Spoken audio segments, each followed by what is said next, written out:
Please take your seats.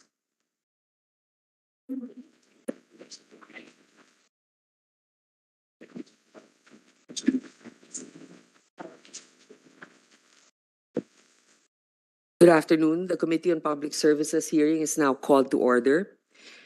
Maritime transport is the backbone of the global economy.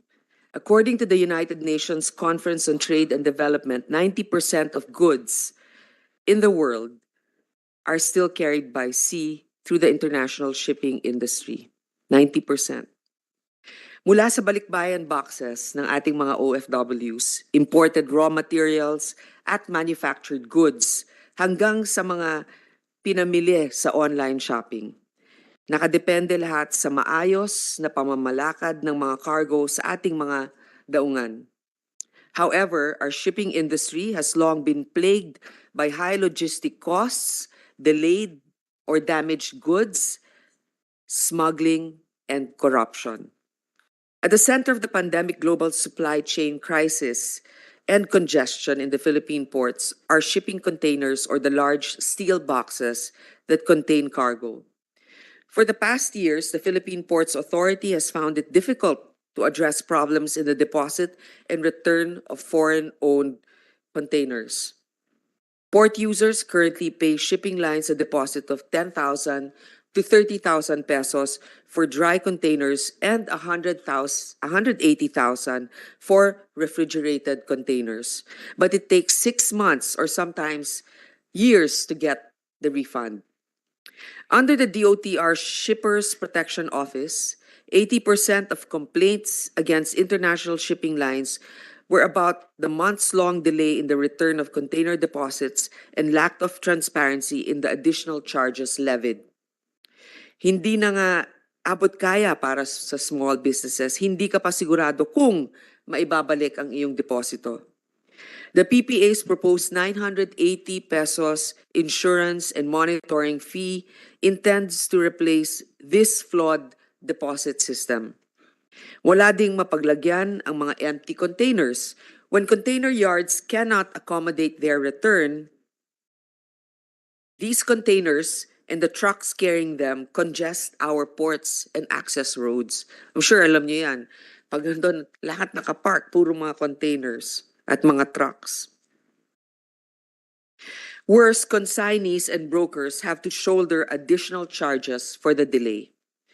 To address this, PPA intends to roll out a container staging facility, CSF, which will be the shared service facility for empty foreign-owned containers scheduled for re-export.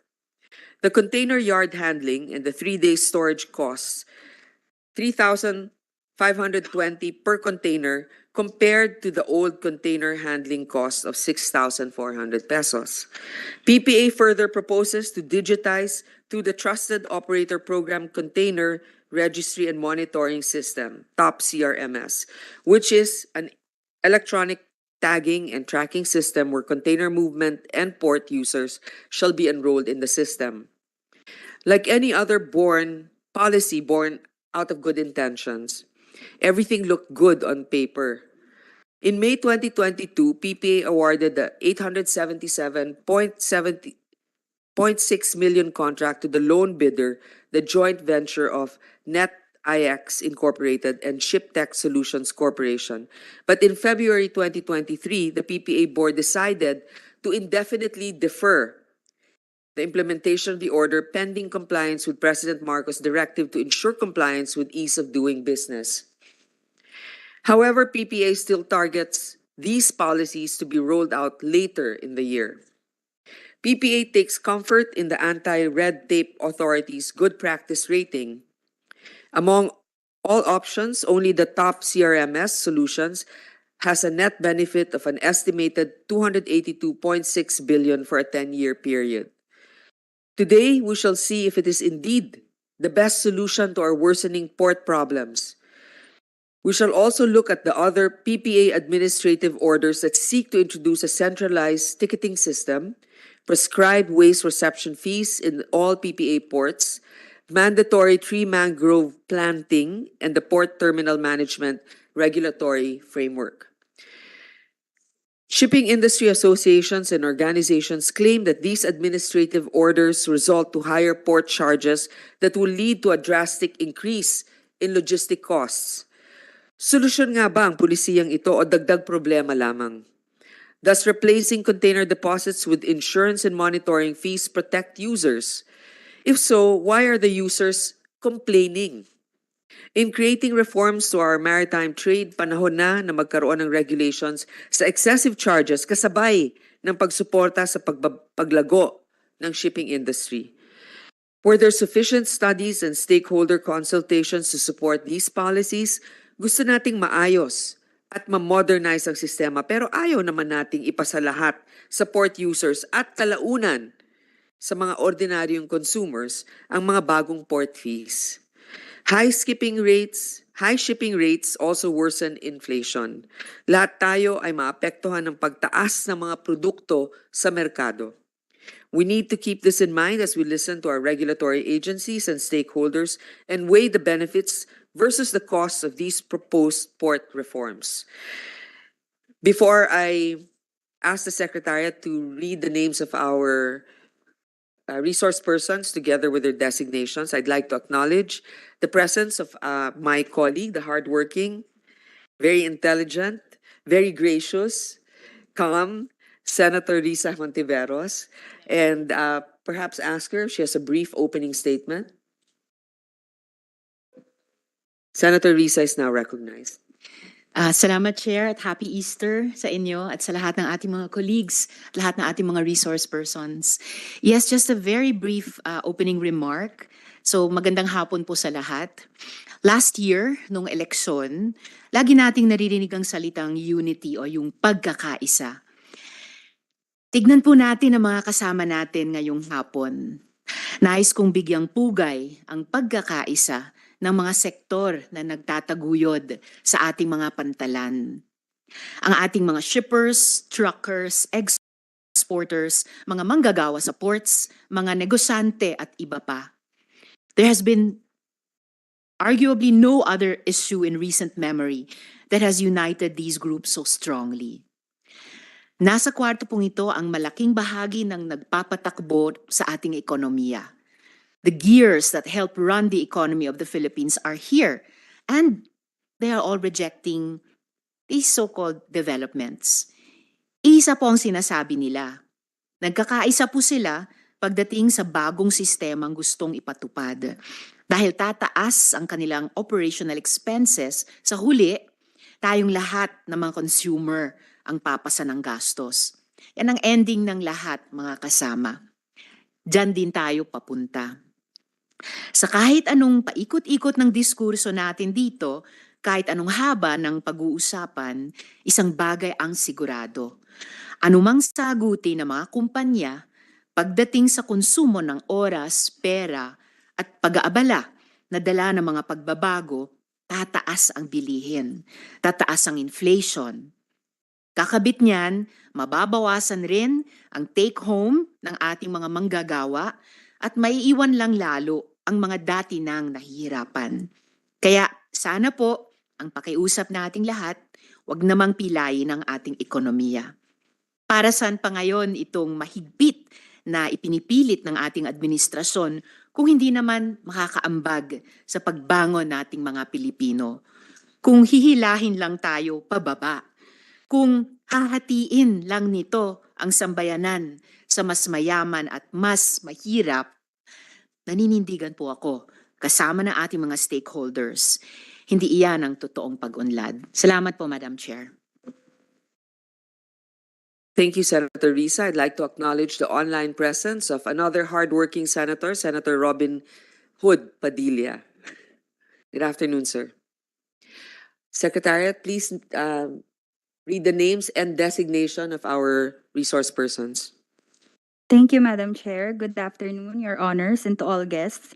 Allow me to introduce the resource persons present in today's public hearing. To our resource persons, if your name is called, please raise your hand so our senators can identify where you are seated. Thank you. Will join us later virtually is the Secretary of the Department of Transportation, Honorable Jaime Bautista, Physically present is Yusek Elmer Francisco Sarmiento, Undersecretary for Maritime, and ASEC Julius Yano, Assistant Secretary for Maritime. From the Philippine Ports Authority, we have General Manager Attorney J. Daniel Santiago. From the Bureau of Customs, we have from the Legal Services Attorney Karen Yambao. From the National Economic Development Authority, joining us virtually is Director Bien Ganapin. Secretariat, may we request those that are joining online to please turn on your cameras so we know that you're actually there. Thank you. From the Department of Trade and Industry, we have Mr. Jonathan Cabaltera. From the Anti-Red Tape Authority, we have Director General Ernesto V. Perez. From the Philippine Competition Commission, we have Attorney Ramon Jeriel Sawit. From the Philippine Economic Zone Authority, Ms. Vivian Santos. For our business groups and other stakeholders, from the Association of International Shipping Lines, Mr. Patrick Ronas. From the Philippine Inter-Island Shipping Association, Attorney Pedro Aguilar. From the Philippine Liner Shipping Association, Mr. Mark Matthew Parco. From the Alliance of Concerned Truck Owners and Organizations, Ms. Venarica Papa. From the Alliance of Container Yard Operators of the Philippines, Mr. Roger Lalu. From the Philippine Coastwise Shipping Association, Mr. Lucio Lim Jr. From the Philippine Chamber of Commerce and Industry, we have President George Barcelon. From the Federation of Filipino-Chinese Chamber of Commerce and Industry, Inc., present virtually, we have Executive Director Attorney Christine Lee. From the Philippine Exporters Confederation, we have Mr. Sergio Ortiz Luis Jr. From the Supply Chain Management Association of the Philippines, Mr. Pierre Carlo Curay. From the Philippine Multimodal Transport and Logistics Association, Mr. Fernando Juan Perez. From the Association of Off-Dock CFS Operators of the Philippines, Secretary General Divina Garcia Gadia. From the Philippine Ship Agents Association, Mr. Joselito Ilagan. From the Port Users Confederation of the Philippines, Mr. Anthony Eugenio. From the Practicing Customs Brokers Association of the Philippines, we have Mr. Saturnino Galing, the President, and also joining us virtually is Mr. Reynaldo Soliman, the Chairman of the Board. From the United Port Users Confederation of the Philippines, Mr. Nelson Mendoza. From the Inland Haulers and Truckers Association, Mr. Teodorico Hervasio. From Star Horse Shipping Lines, Ms. Marian Reyes. From the Export Development Council, Mr. Henry Basilio. From the Chamber of Custom Brokers, Inc., Mr. Henry R. Villa. From the Confederation of Truckers Association of the Philippines, Ms. Maria Zapata. And from the Pasig Port Users United, Ms. Rochelle Basok, and will join us later, physically, Mr. Josefino G. Baltasar. For our system providers of the top CRMS, we have from ShipTech Solutions Corporation, Mr. Eugenio Jun Inyon and Attorney Remigio Michael Ancheta. And from from Netix Inc., we have President Mr. Roberto Jesus Suson and Project Manager Ms. Shaira Nayon. That's all, Your Honor. Thank you. Anyway, this is, I think it's appropriate that we administer an oath anyway, because this is a policy discussion. So, Secretary, please administer the oath. And those that are logged in online, again, turn on your cameras. If not, when we call you, we're going to have to ask you to take an oath. Okay, to all the resource persons attending physically and virtually, please stand and raise your right hand. Okay, do you swear to tell the truth, the whole truth, and nothing but the truth in this proceeding? Thank you. Madam Chair, for the record, all those who took their oath answered in the affirmative. Thank you, ma'am. For now, I think we would like to, actually, stakeholders have been approaching me regarding this issue.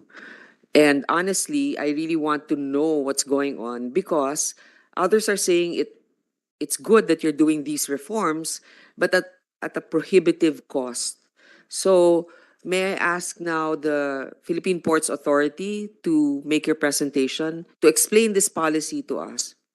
Good Or afternoon. policies, yes. Good afternoon, Madam Chair. With the permission of the Chair, may I request the head of the project implementation team, Attorney Mark Palomar, to make the presentation on behalf of PPA, Your Honor. Still, Did you take your oath, attorney? Okay, take your oath now. Do you swear to tell the truth, the whole truth, and nothing but the truth? So help you God. Thank you. Go ahead.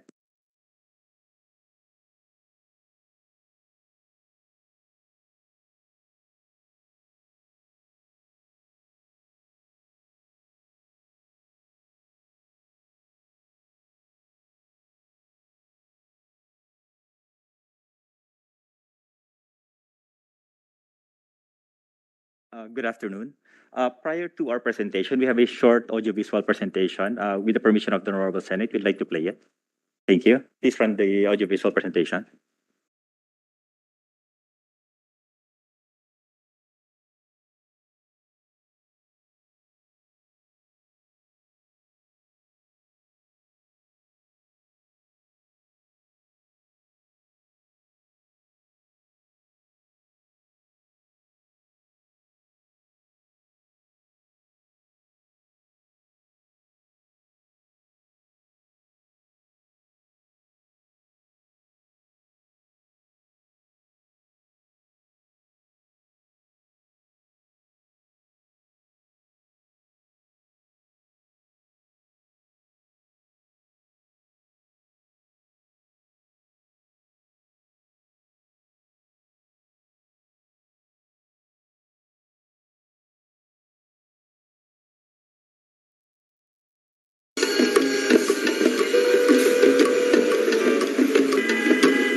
Nung unang mga panahon, early on, nung nag-uumpisa, maganda pa masaya pa.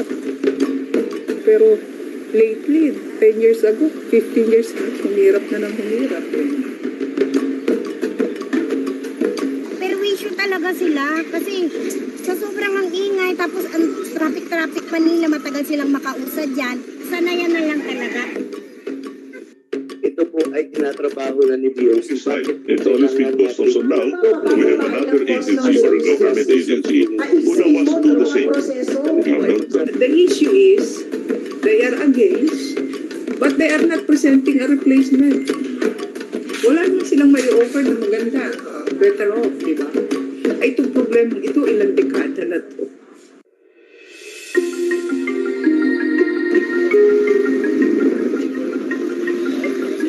Mga naglalakihang truck. Isa sa mga itinuturing na kinakatakutang makasabay at makagitgitan ng mga driver ng motor at sasakyan.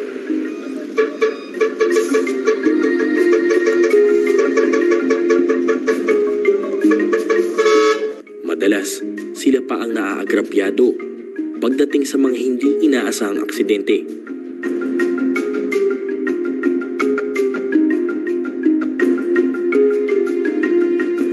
Pero hindi alam ng karamihan ang totoong dinadanas at kwento ng mga taong nagmamaneho sa likod nito.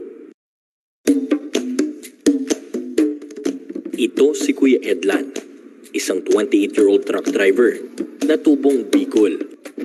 Nagsisimula ang kanyang pagbabanat ng buto kung saan patulog na ang mga tao. Parang tinitiis talaga na lang namin kasi no choice. Kasi ito na yung namin, ito na yung pinaka namin, trabaho namin dito sa napili namin. Mahabang traffic, gitgitan, at mga ilang mapagsamantalang traffic enforcer at gwardya. Ilan lamang ito sa mga araw-araw na kalbaryong kailangang harapin ng isang truck driver sa kanyang buong biyahe.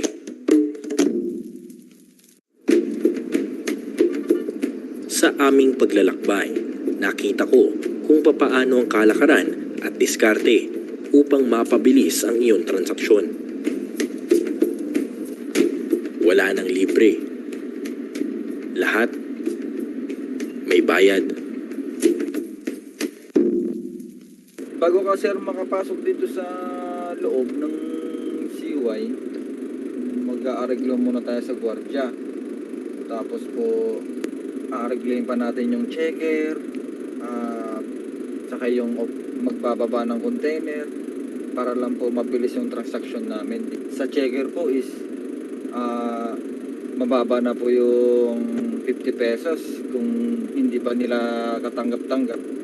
Nagdadagdag pa kami ng 100 pesos para maging okay lang sa kanila. Tapos po, pagdating po sa operator, yan po, permis na po yan, 100 pesos. Iba pa yung sa guard sir, bago ka makapasok dito sa CY, magbibigay ka pa doon ng 100 pesos para lang po makapila ka ng maayos. Magmula sa paghatid ng mga kargamento hanggang sa pagbabalik ng mga empty container, samot-saring unregulated fees ang kailangang bayaran. Dahil kung hindi, asahan ang tila habang buhay na paghihintay bago ka makagarahe. Wala daw pong hirap noon kesa yung ngayon. Pagdating sa CY, madali lang, madali ka makapag-transaction, makapag-uwi kagad, hindi ka napapagod. Pero ngayon po, grabe. Hindi ka maglalagay, hindi ka makakapasok. Kung hindi pa matibay pa loob mo sa pagiging driver mo, wala. Currently, empty containers occupy 20% of our operational area here in Metro Manila. And the dwell time nito, ibig sabihin, yung tumatagal siya sa loob ng pantalan is from 6 to 8 days average.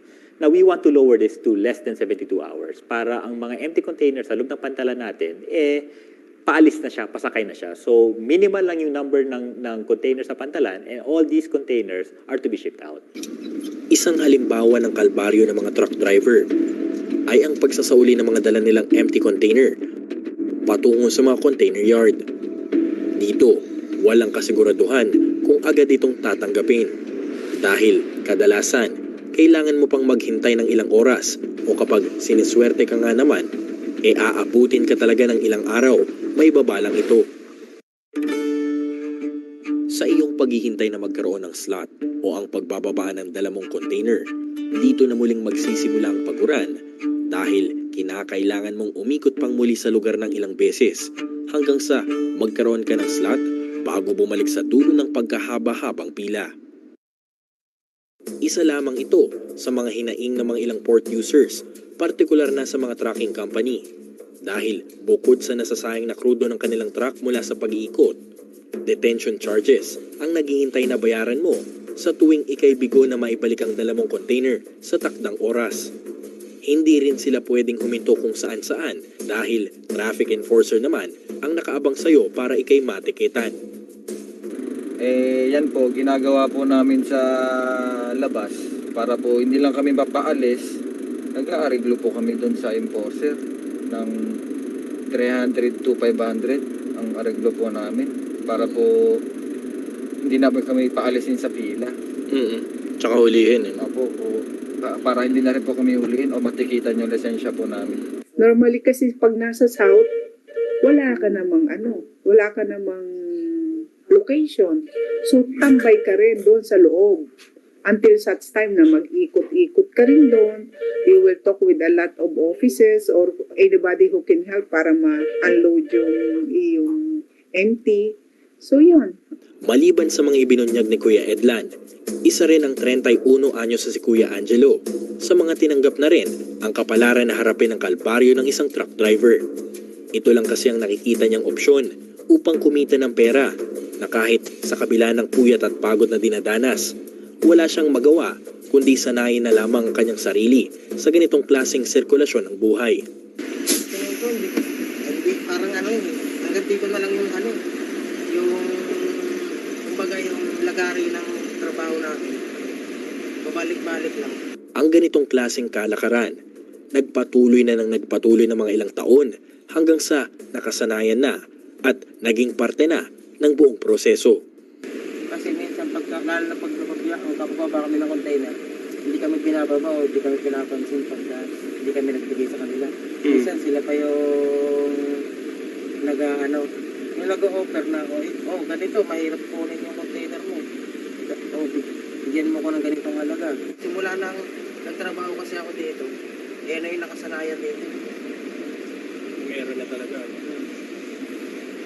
talaga ang lagayan dito.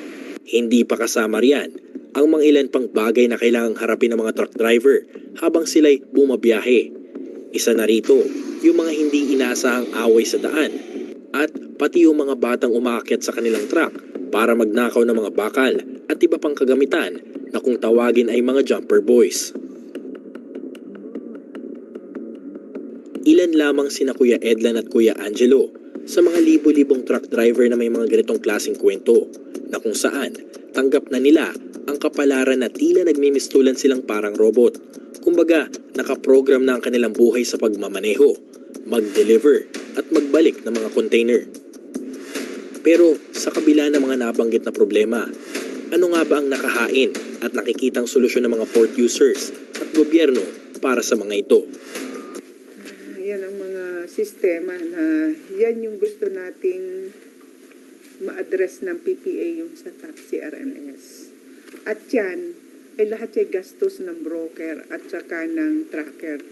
Swerte kami if our importer or exporter will accept the billing of ours. Minsan nabibil naman namin, hindi lang kami binabayaran. Kaya talagang ang nasa losing end lagi, it's the broker and the tracker. Yan yung pinagpipilitan namin maintindihan sana ng iba, ng mga kasama namin sa industry. Diba, lagi sasabihin, walang karapatan, yung duplication ng work ng BOC. Ang pagtingin namin doon, that is inter-office, government office, kurtesiya na lang yan, bahala na sila. Basta kami, kung saan kami makakaluwag, makakaroon ng relief yung problema namin, saan kami makakatipid, mabilis yung ikot namin, happy enough. And that is committed by the PPA with that AO. So, kaya kami sumusuporta dyan. Pero, buwelta naman ng mga ilang stakeholders. Also, the whole stakeholders, including the shipping lines, exporters, importers, consignees, brokers, ay hindi naman nasagot. Also, hindi masasagot ng AO na to ang problema ng port. Bakit? Additional process ito eh. So sa additional process, which is yung ngayon nga na may existing process na meron pa rin tayong problema sa port na hindi naman talaga na susolusyonan pa. At tapos ngayon magdadagdag pa, mag-i-incorporate na naman tayo ng panibagong proseso na makakadagdag sa atin. Magsisimula sa importer, pababa dito sa amin sa trackers. Some stakeholders who are still focused on aspects which we've already changed. So we heard all of the problems that beset the shipping industry and the logistics, but what we would like is an explanation of the policies why this is something that you want to implement. With the permission of the honorable committee. We have several AOs were brought to the attention of PPA regarding its effect on logistics cost. And we prepared a presentation addressing each and every administrative order. That's what we want, Yes. the meat of your presentation. So, with the permission of the honorable committee, next slide, please. Okay, when we discuss logistics cost, it is explained as all the costs incurred by an organization in moving a product. It would include the cost of moving raw materials from the supplier, storing them in the warehouse for release, at an appropriate time, moving the finished products to the customer, and all activities associated with these activities. So, hindi lang one aspect yung involved when you talk about logistics costs, several aspects which contributes to the total cost of a product before it gets to an end user. Next slide. Some of the logistics costs are fixed and some are variable. Now, those variable costs are those which change from time to time and isn't readily computed. Now, there are several factors involved in contributing to logistics costs. Next slide. So, it's transportation, warehouse rent, and staff and labor, logistics as revenue centers, selection of mode of transport and carrier, the handling of cargo. Next slide. Consolidation of cargo, value-added services, 3PL services, technology innovations, and reorganizations. Now, if we look at logistics cost, we have a sample computation here regarding an importation of a full container from Shanghai to Manila.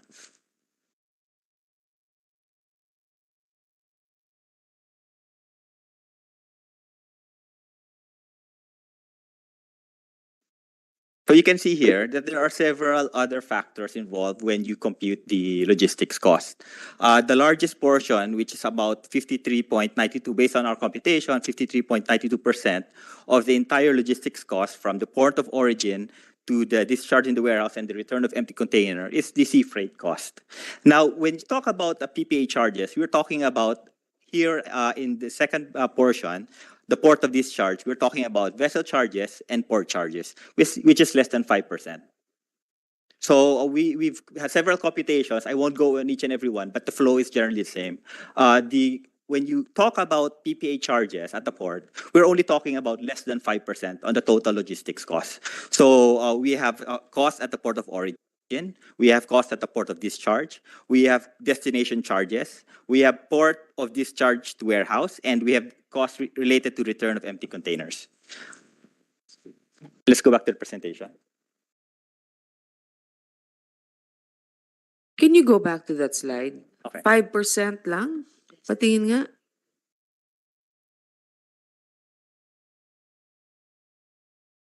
Saan ba dito yung cost din? Dito po.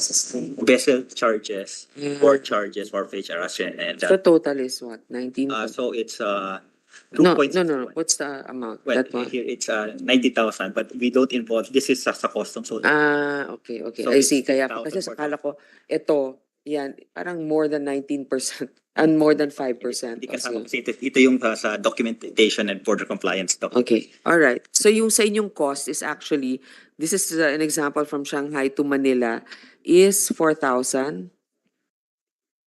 No, how much? Shanghai to Manila, we're talking about the vessel charges, what we charge to the vessel for its usage.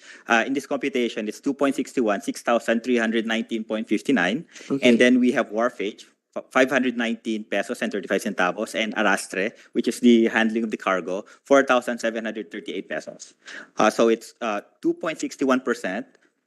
0.21% and 1.95% in the total logistics cost. Madam Chair, Yes, Senator. wala lang kasi, nasa slide presentation natin itong matrix, pero wala po sa hard copy. Kahit may later, ask. pahingi na lang po ng Eh, kopya. we gave a copy. Salamat. We have also a physical copy which she provided. Okay. It's a separate, so it's linked to the presentation lang. Kasi wala naman ako sa trucking business or logistics. So can you explain to me, is that the current cost or will that be the cost after the implementation of?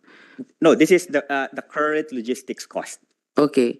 Now with your new policy, it will lower this or increase it?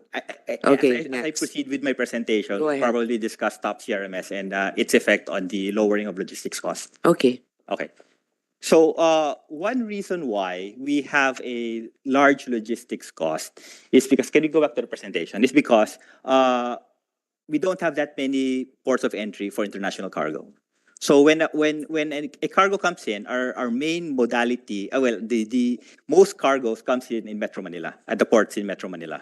And they are transshipped to the provincial ports. So nagkakaroon ho ng double handling. So as a move forward, what PPA is proposing to do in order to help alleviate logistics costs, we are setting up regional hubs. We are developing ports wherein these ports would be ready to accept international ships in order to avoid the double handling. So for logistics cost, you from Shanghai, you go to Manila, you go to Iloilo. So you have cost of the shipment from Shanghai to Manila and then Manila to Iloilo. So what we're moving forward, we identified 3 ports, Iloilo, Sasa, and General Santos, to accept Iloilo, Sasa, Davao, and General Santos.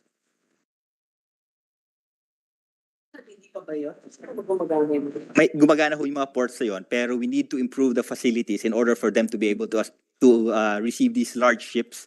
We need to improve the infrastructure, the physical infrastructure, and improve the equipment requirement. So one added aspect which also increased the logistics cost is this destination charges. Next slide, please. Now, next slide. Okay, these destination charges are charges imposed by international shipping lines to their customers upon the arrival of imported cargoes to the Philippines, and they must be paid before these are delivered. Now, these charges are totally unregulated, and they basically our port users, when they see the billing, they pay for these charges. They have no recourse regarding the validity of the charging and the amount of the charging. So as one of the destination charges are container deposits, which seeks to be addressed by our trusted operator program, container registry and monitoring of containers. Next slide. So top CRMS. Next slide. So before top CRMS, this is the flow. What CRMS would be addressing is more on with regards to the current flow of cargo, aside from to address, okay, let me step back. Top CRMS seeks to solve two problems. The first problem is a problem regarding container deposits. Now, container deposits, based on the data received by PPA as being the lead agency in the Shippers Protection Office, is that these container deposits, which are being collected by international shipping lines, which range from 10,000 to 30,000 per dry container and up to 180,000 for refrigerated containers, are being collected by the shipping lines. Because container nila yon. Ganun ba yon? Ba't sila nag-charge? Yes, oo. Okay. This is notwithstanding the fact that these containers are already insured. This container deposit is supposedly to address loss or damage. But this is notwithstanding the fact that at the port of origin, the shipper has already paid for a container insurance. So this is just to ensure that the containers are returned to them without they don't get lost and there's no damage. So the range is from 10,000 to 30,000 and 180,000 for refrigerated containers. The concern which we received is there is a difficulty with regards to the return. Technically, you're supposed to return, the port users are supposed to return an empty container to the designated container yard once they've unloaded their cargo within 72 hours. And you would assume once it's returned, they would be able to receive the deposit because it's a deposit and they've already returned it. This does not happen. So based on our data, it's 6 months, sometimes a year, sometimes more. And this is money which our port users could use for their business. Pero nangyayari ho, nandun ho sa shipping lines to. So this is something. Attorney, are you aware if this policy is also applied to other ports in other countries by the shipping lines? There are container deposits also being collected in other ports, foreign ports, and actually there is a UN study regarding the effect of this collection of container deposits. Okay, so with your policy, this insurance, will you already take out? Will you be able to tell those shipping lines or shipping companies that you no longer have to collect? Yes, what we're telling them is if you have a container deposit, rather than you collect it up front, and our port users have difficulty with regards the collection, the return of these empty containers, and considering that this amount is to answer for loss or damage, let's have an insurance. So if ever you have a claim, you just claim it on the insurance. Hindi na maabala ho yung mga port users natin. So it would guarantee that they get the amount kasi the sheer volume of containers. Kung imagine ho ninyo, we had around 1.1 million containers which entered Metro Manila in 2022. If you compute it at 20,000 per container, that's around 30 million. 20 Madam what? Chair. 20 billion. 20,000 per container. The total amount would be around 22 billion 900. But you're saying that before they even leave the port of origin, they already pay an insurance. May insurance po na binayar yung shipper. So, if they pay you the insurance, hindi na kailangan yung insurance. Ano, iba pang insurance That's yun? different. That's Kasi different. that's the What we're actual- insuring only is the container deposit, not the containers itself. Okay, all right. Yes, Senator Risa is recognized. Salamat, Madam Chair. Related lang dun sa tanong niyo about kay Attorney Palomar about best practices in other countries. Merong matrix galing mismo sa PPA on the issues and comments of different stakeholders. At yung isang issue at comment dito ng NEDA, and the NEDA is here also, they directed PPA's attention to the best practices of other countries with large container ports such as Singapore on the alternative ways to implement the objectives of AO 04-2021. At ito po yung administrative order nila na may kinalaman sa top CRMS. Isa sa mga sub-observations ng NEDA dito ay the Maritime and Port Authority of Singapore Act of 1996 does not even include a specific provision for the monitoring of containers. So, baka interesting to explore further, Madam Chair, moving forward later on into the committee report and recommendations.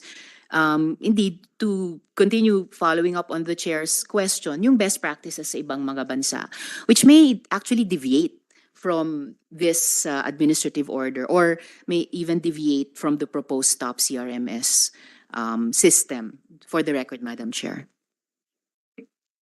Okay, go ahead, Attorney Palomar. But the monitoring of containers will be addressed later on with regards to empty container returns. So that's what we seek to solve. One aspect. The second problem which we seek to solve is with regards empty container returns. We know that the more congested the port, the less efficient the port becomes. Currently, our data shows that we have around 20 to 21% utilization in our terminals in Metro Manila with regards to storage of empty containers. 21%. 21% utilization, ibig sabihin, you have a lot more space available? No, it means empty containers are occupying 21% of our yard. Okay, So that's bad. that's bad. Because the more congested the ports, you see those large cranes moving around. The more congested the port, the more difficulty they have to the trains would move these containers around. So what you're saying, by developing these other ports, Sasa, Iloilo, Jensan, that's how you're going to decongest your ports? Currently we're with regards to top CRMS. So with regards the development of other ports, that will also contribute to the decongestion of our main port. But with regards to top CRMS, what we seek to address is to lower the number of empty containers in our operational area. Currently, there's around 20 to 20%. This is the same level as in 2014, wherein we had congestion and difficulty. How are you going to lower it? Okay. We want to limit the dwell time of our empty containers in our terminals to less than 72 hours. How do you do that? Okay. That's with top CRMS. So with top CRMS, the current flow now is when a container is released, they have to return it within 72 hours to a designated container yard. Now, one aspect with that is the port users, notwithstanding there is a specific container. When you get a container, you are already notified that you are to return it at container yard A. Prior to your return of this container, you are going to notify the shipping line and you tell them that you're ready to return and you will be returning this empty container to container yard A. Ang tawag po nun, pre-advised, may bayad ho din yun. So may 1.5 na bayad for the pre-advised return of empty containers. And then when you get there, the complaint of our port users is, notwithstanding in the initial documents you're to return it in container yard A, notwithstanding the pre-advice that you are going to return it in container yard A and the payment of the pre-advice fee, when you get there, hindi kayang tanggapin yung container ho ninyo. So nangyayari, nakapila ho mga truck sa labas ng container yard. So makikita mo doon, kailan mo... Bakit hindi pwedeng matanggap? Kasi puno pa si container yard A? Yes. Okay, kaninong problema yon? The private sector with regards to the container yard. So it's basically... So the shipping lines that are not getting the containers? Yes. Okay. So now, with your policy... Okay. One aspect of the top CRMS program is we would have a staging facility. Because we don't want our ports, our operational area, to be used as storage areas for empty containers. So we've identified a storage facility within 50 kilometers from a shared storage facility within 50 kilometers from the port. However, as part of the discussion with our port users, we've decided to also accredit those private container yards within Metro Manila, and we would be setting up a dashboard. So basically, pareho sa isang parking lot wherein you can see kung saan may bakanting slots, wherein the port users will be guaranteed whenever they're to return an empty container, there will always be a slot ready to accept them. Na hindi pwede yung na-book mo na para isauli doon, biglang hindi tatanggapin. So dun sa mga parking lots na yon, kung tawagin natin, so nandun sila nakapark, dun ba kukunin din ng mga shipping lines? So, okay. O pag ready na at saka sila aalis doon? So when it's ready to be shipped out, they will coordinate with PPA, and it is only then will it be brought to the terminals and loaded to the vessel. So hindi ho mag-aantay sa pantalan ho ang mga empty containers until dumating barko. So Kasi nga matagal sila paikot-ikot doon. that's one aspect regarding yung failure to pinakita accept. ninyo. Oo. Oo. Ngayon, teka muna, 50 kilometers. Medyo malayo rin yun, no? So sabihin natin, ano ba yung 50 kilometers from the port? Around Bulacan. Oh. Bulacan in the north and Calamba in the south. Okay ba yun? Which is Madam why Chair. Okay, sige. which is why sorry. Thank you, Madam Chair. Just to add, based on the discussion po, and as pointed out by Attorney Palomar, the dashboard will provide available, not parking lots, but container slots in all of those container yards which are enrolled in the system. So a container yard may be located in Navotas, it may be located in Manila, it may be located in Pasig. The farthest that we have now is in Bulacan, which is an 18-hectare facility. And then we have two other facilities in Calamba in the south.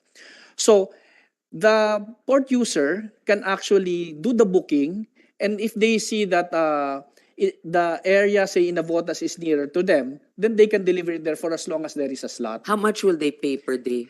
They will pay one. We have a fixed fee. Currently, the port users are paying 6,400 for cover the pre-advice, the documentation, one load off of 1-1, one load on of 1-1, and 1-5 for 3 days storage.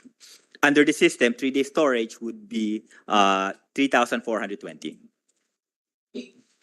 Storage pa lang. No, inclusive of all movements po.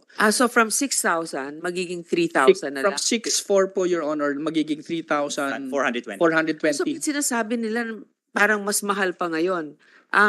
Sorry Senator Lisa, do you want to add to the question? Sir, are you for or against this policy? I am against. Okay. My association is Explain to me, against. because it sounds good, ha? Yeah. But then, syempre, aside from the distance of 50 kilometers, they're saying you'll actually be paying less. Is this true? Well, first of all, I would like to dispute the statement made by Attorney Palomar as far as the pre-advice. The pre-advice is a procedure and a system by the terminal for you to get an appointment to deliver or take out your container. And that is free. That is free. If there's anybody here from ICTSI, we can ask them if the pre-advice has a fee. It's zero. So I do not know where PPA got that information that the pre-advice has a fee. Do they issue a receipt? Okay. There are two areas wherein you can deliver your empty containers. One is from the customer's warehouse, you can deliver the empty containers direct to the terminal. And you still need the pre-advice, and that is free. The other area is the off-dock container depot designated by the shipping line. And there is a documentation fee that the depot is charging. So, to make a statement that the pre-advice has a fee, is inaccurate. Because the truth is that when you return the container to the terminal, there is none. Alam mo, ngayon lang ako mag-a-advise ka lang, magbabayad ka. Can you please Exactly. explain? Exactly. I mean, 1.5. I mean, it's a click in the computer, di ba? So Yeah. can you explain this to me? Supposedly, dapat walang bayad yon, Attorney Santiago. Yeah, Your Honor, I think because this is from data that we were able to get from our port users, maybe from Mr. Ilagan's point of view, maybe there's some other port users who can share their own experience. And Okay, but you got that data. So obviously you know it's going on. But in your end, you should say, when you see this, teka muna, wala naman kaming kinokolektang Yes, advice fee. Yes, Your So, Honor. I think sometimes, and in the course of the discussions, may mga pagkakaiba po kasi ng understanding ko minsan. Unang-una doon sa nomenclature, sa terminologies. So, may iba-iba po kasing may pre-advice yan for the truck appointment, which is to get laden containers. May pre-advice yan or parang appointment to return the empty container. ano ba Iba-iba yan? po Okay, teka muna, may resibo nga ba? Doon sa mga pre-advice? Your Honor, may I speak as Yes, please. Yes po, may I speak po as a trucker. Kami po ang direktang gumagastos sa pinag-uusapan pong cost. Okay. At sa totoo lang po, nagulat kami dun sa 6,000 na sinasabi ni Mr. Palomar na cost ng sole, na naawa po ako sa driver ko. Kasi ibig sabihin, inaabonohan niya yun. Dahil ang alam po naming cost ng sole, ang maximum po ay 2,000 and that would cover the documentation fee. Bookings are done through email, so no cost po sa amin yan. There is no way that they can charge us for simply sending them an email, no? Ang kasunod po niyan ay yung booking, confirmation of booking, which we simply get via their response also through email, no? So ang isa lang po ang container yard na alam namin na nagcha-charge beyond 2,000, and that is PRLI, and that's the only container yard that really charges very high documentation fees. All the rest would charge 2,000 at the most, some even less. Para lang po maliwanag. Okay, so with your understanding, the data that they presented based on feedback from other trucking companies is that, yun nga, merong mga pre-advised fees, may ganon-ganon. That's why inflated yung cost based on their computation. That's why when they come up with this new costing, it would looks appear. smaller. I mean less, rather. Yes, Your Honor, it So- would appear less kasi nabobloat yung talagang figure. Not apart from that, Your Honor, ang hindi po nababanggit is the cost of hauling the container from the common staging facility back to the ports. Yun po yung medyo silent sila because that definitely would be added cost, especially to us truckers, because that would be our rules. Unless they have already hired their own truckers who would do it for them. The question is, how did they do it? Was it bidded out? Even the container yard facilities, the shared container facilities, are these bidded out already, that they already have the facilities ready? Oo nga, We no? don't know. Paano nyo na-identify yung mga pwede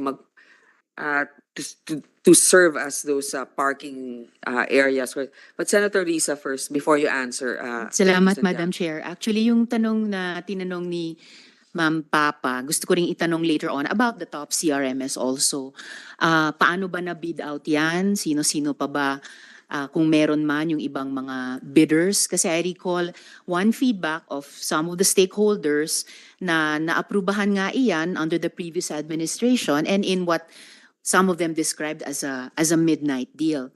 But returning also to one point recently mentioned by GM Santiago, I think yung binabanggit niyo pong shared service facility sa Bulacan, yun po yung sa San Rafael, di po ba? And again, some of the concerned stakeholders have estimated that being obliged to use yung SSF na yon sa San Rafael would actually add about 35 million pesos in logistics cost to them rather than reducing. And kasi magmumukha tuloy by one interpretation na parang ang PPA ay papasok na pati sa container yard business. But at the same time, the authority would be regulating other container yards. So parang may pumapasok ding aspeto ng conflict of interest. Yes, Madam Chair. Salamat. Madam Chair, please. Miss Sabata, kayo po ba sa video kanina? Oh, okay. Go ahead, please. Celebrity na yun. tungkol doon sa sinasabi nila na yung bayad from kung sa Bulacan tapos ibabalik dito sa port. Actually, bayad na yon ng mga importer, ng broker at tracker. Who are, kung hindi ka lang tracker at broker, yung pong charges ng shipping line, yung unregulated charges nila na Philippine Container Imbalance Charge, yan po ay in-explain sa amin ng shipping line noon kung bakit nagkaroon ng ganito. Ibig sabihin, dahil yung import natin is bigger than the export, so yung gastusin ng pagre-repositioning ng empty, yun po yun. So hindi yun kawalan, hindi yun additional charges. Ito yung hidden income ng shipping lines. Pag hindi mo ginamit ito, nasa kanila ito. They are the one benefiting. In fact, it is already paid. Tapos yung sinasabi nilang, yung pre-advice, walang bayad. No. Yung pre-advice may bayad. Mayroon ditong taga-shipping line na I don't want to mention na hindi kami makakakuha ng pre-advice to return the empty kung hindi kami makikipag-usap sa kanilang checker doon sa Bilco building at nagbabayad kami doon ng 1,000. Okay, so shipping line ang kausap nyo dito, hindi PPA. Yes po. Also, Shipping line ito yung so yung pre-advice, sinasabi nyo, hindi sa inyo pala yon. Hindi sa amin. Doon That yun takes sa PPA. That shipping takes line. PPA. So, dapat, ang i-regulate ninyo yung mga shipping lines na hindi nila dapat gawin yun. Yes, Diba? I think kami lahat dito magkakaisa, even pro or against. Dapat talaga i-regulate ang shipping lines, pati dun sa manner of operations nila of handling the return of the empty container. Kasi it's kung natatandaan nyo, Madam Chair, sumulat na kami sa inyo nito and this is the most requested time na gusto nga namin magkaroon ng ganitong investigation para masabi namin lahat-lahat yung mga nadidiscuss namin sa kanila na until now unanswered and unactioned. So ito yung mga bagay na dapat maisa-isa natin. Itong unregulated... Sino pong hindi uma-action na merong authority over that? PPA? Kasi nga po, wala po nga ngayon nga lang po ang nag-a-attempt ang PPA na magkaroon ng authority kasi laging sinasabi ng shipping line there's no such government agency regulating their operations dito Sa sa ibang Pilipinas. bansa ba meron? I think it's the national government is the one regulating. In Thailand, wala namang container deposit. Sir, Dr. Basilio, you are raising your hand. Can you identify what organization? I'm with the Export Development Council, Madam Chair, the chairman of the Networking Committee on Transport and Logistics. Dito lang po sa usapin ng regulation ng international shipping line, local charges ng international shipping lines. May bill na po yan sa lower house. Pero dito sa Senate wala pa po. Sa pagkakaalam ko po. During the last Congress, sa 18th Congress, napasa na po ng lower house yun. So ni-refile lang po ngayon and nagkaroon ng technical working group na lang po sa House. Okay, Ito that po yung bill will House- empower the PPA the or Maritime Industry Authority, Madam Chair, Marina. the Marina will be empowered Opo. to regulate the fees being imposed by the shipping company? Only the local charges, ma'am. Not the freight. Because freight Oo. is international. Oo nga, so yung sinasabi nilang pre-advice, Yes. kasama yon. Kasama po yun, yung container imbalance Yung charge. pre-advice. Oh. So that's good. I mean, hopefully we'll get a copy of that bill. Yes, ma'am. So tama-tama po ito na in aid of legislation po itong hearing natin. Baka ito na po yung tamang panahon para magkaroon tayo ng counterpart bill naman po sa Senado. Mr. Ilagan, you were about to say something earlier before him, no? Thank you, Mr. Basilio. Thank you, Madam Chair. I was about to say the same thing as what Dr. Basilio mentioned earlier, that this is already in the House bill. Attorney Santiago, you were, before I recognize Senator Lisa, you were going to say something. Well, yes, I think Ms. Zapata was able to initiate that what they are actually experiencing. Maybe some truckers do not experience the same thing, but definitely, and Ms. Zapata's group represents, I think, about 80% of the trucking associations. I think majority siguro doon. It's a common experience. If I may just go back Madam Chair, doon sa question kanina, yung best practices. True, there is no top CRMS in any other jurisdiction. It is peculiar to the Philippines.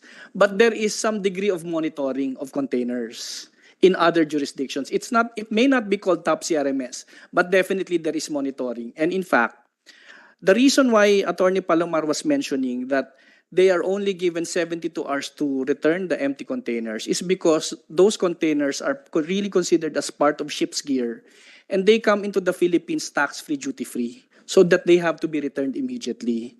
But as you see, if you go around the port area, there are a lot of containers that stay longer than 72 hours. And if there is a representative from the Bureau of Customs here, on one occasion, I think the Bureau of Customs also mentioned that there are only 2 accredited container yards that the Bureau of Customs has accredited. So the question is, if these items are not duty paid or tax paid, then why are they proliferating in areas or in storage facilities that are not accredited by the Bureau of Customs? That is one. Number 2, the reason why it is important for them to return it within 72 hours, because beyond 72 hours, the truckers or the port users are charged detention charges. And the detention charges average between 3,000 to 4,000 a day. In fact, there was one instance, one complaint, that there was one container which was delayed in being returned, somehow considered lost already. They were able to pay for the value of the container, but then they were still charged detention charges amounting to 840,000 pesos for one container. Because For so many days or for so many months. Yes, Your Honor. A quick follow-up, Madam Chair, sa PPA, since you mentioned Bureau of Customs. Yung isang feedback po din ng ibang stakeholders that ito pong even implementing such a system as the top CRMS, imposing an additional fee for it, na hindi naman ito jurisdiction dapat ng PPA, kundi ng Bureau of Customs nga po. Your Honor, if I may, the Bureau of Customs has a different mandate from the PPA. And in fact, and as initiated by Attorney Palomar, the mandate of the PPA is to ensure the free-flowing traffic of containers, of cargo through our ports. And we need to monitor, we need to know when the containers will actually be brought back or when they will be coming in to be able to manage the terminals, because the terminals only has a limited space. It may be so many numbers of hectares, but it is always limited. Can I ask you, attorney, because we should do an ocular at some point, because it's so hard. It looks so abstract to me. 72 hours turnover dapat. So bakit hindi minsan nagagawa within 72 hours? What are the factors that cause the delay? According to the report, Your Honor, when they return it to the container yard, there is no sufficient space in the container yards to take in the empty container returns. That's why they have to wait outside. So as long as it is not tagged as in it was already returned to the container yard, the detention charges start piling up, accruing. I have a question. With this proposed bill in the House, which Dr. Basilio and Mr. Ilagan mentioned, this proposed bill, if that is passed, because I haven't seen it, I want to see the actual provisions. Would you be amenable to this policy change now of the PPA? Would it be then practical to adopt it? No, we're not. Still, Yes. Madam Chair. even wala na yung mga pre-advice fees, mga ganon, hindi pa rin. Yeah, So because can you tell me, give me bullet points of why you think this is not going to be sustainable? because there will be a additional layer of process. What they are proposing, even if there is no fee involved, to put our container in a staging area 50 kilometers radius away from the port, it's an additional layer of process, because right now, our container, we can bring it back to the terminal directly from the importer's warehouse to the terminal or to our designated container yard. Now, with their proposal, they would like our container to be brought to a staging area. So that's another process. Hindi, pero sir, kunyari, dumating within 72 hours after, I don't know, you unload and do your deliveries, empty na yung container.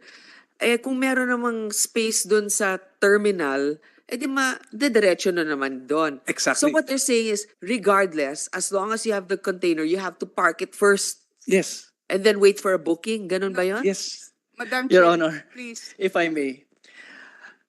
Right now, I think it needs to be explained. Direct-to-terminal returns are only allowed now if you are bringing in an export container which is laden also, which is still the same process under the proposed implementing operating guidelines. So meaning, if you are bringing an export container, you are allowed to, or if you are taking out an import container, you are allowed to bring in one empty in exchange for one laden inbound. But you are not allowed to bring in empty container just to dump it in the port. That's why there are container yards there. So 1:1 po yun. Madam Chair. Okay, so basically ang issue is malayo kasi yung mga ibang Okay. container. In fact, that's At hindi accredited ng customs. Yung sinasabi mo kung saan that sila. is one po. But the reason why we expanded based on the discussions that we expanded the accreditation of shared facilities. In fact, as I mentioned earlier, there can be one in Navotas, there can be one in Manila, because what we are looking for now are container slots and not a specific location. Admittedly, I think that nobody will dispute that around the port area, there is very limited space. There is not enough space to accommodate empty containers. That's why we have to move out. And we want to decongest the road traffic also.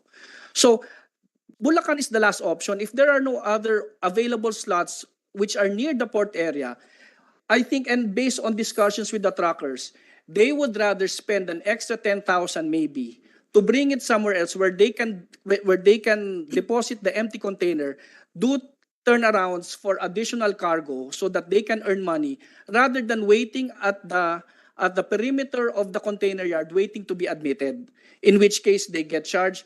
In fact, one situation, for a 24-hour period, one truck driver was parang naka-encounter ng 3 different shifts ng enforcers at 300 pesos because he had 24 hours to wait to be able to go inside. Okay.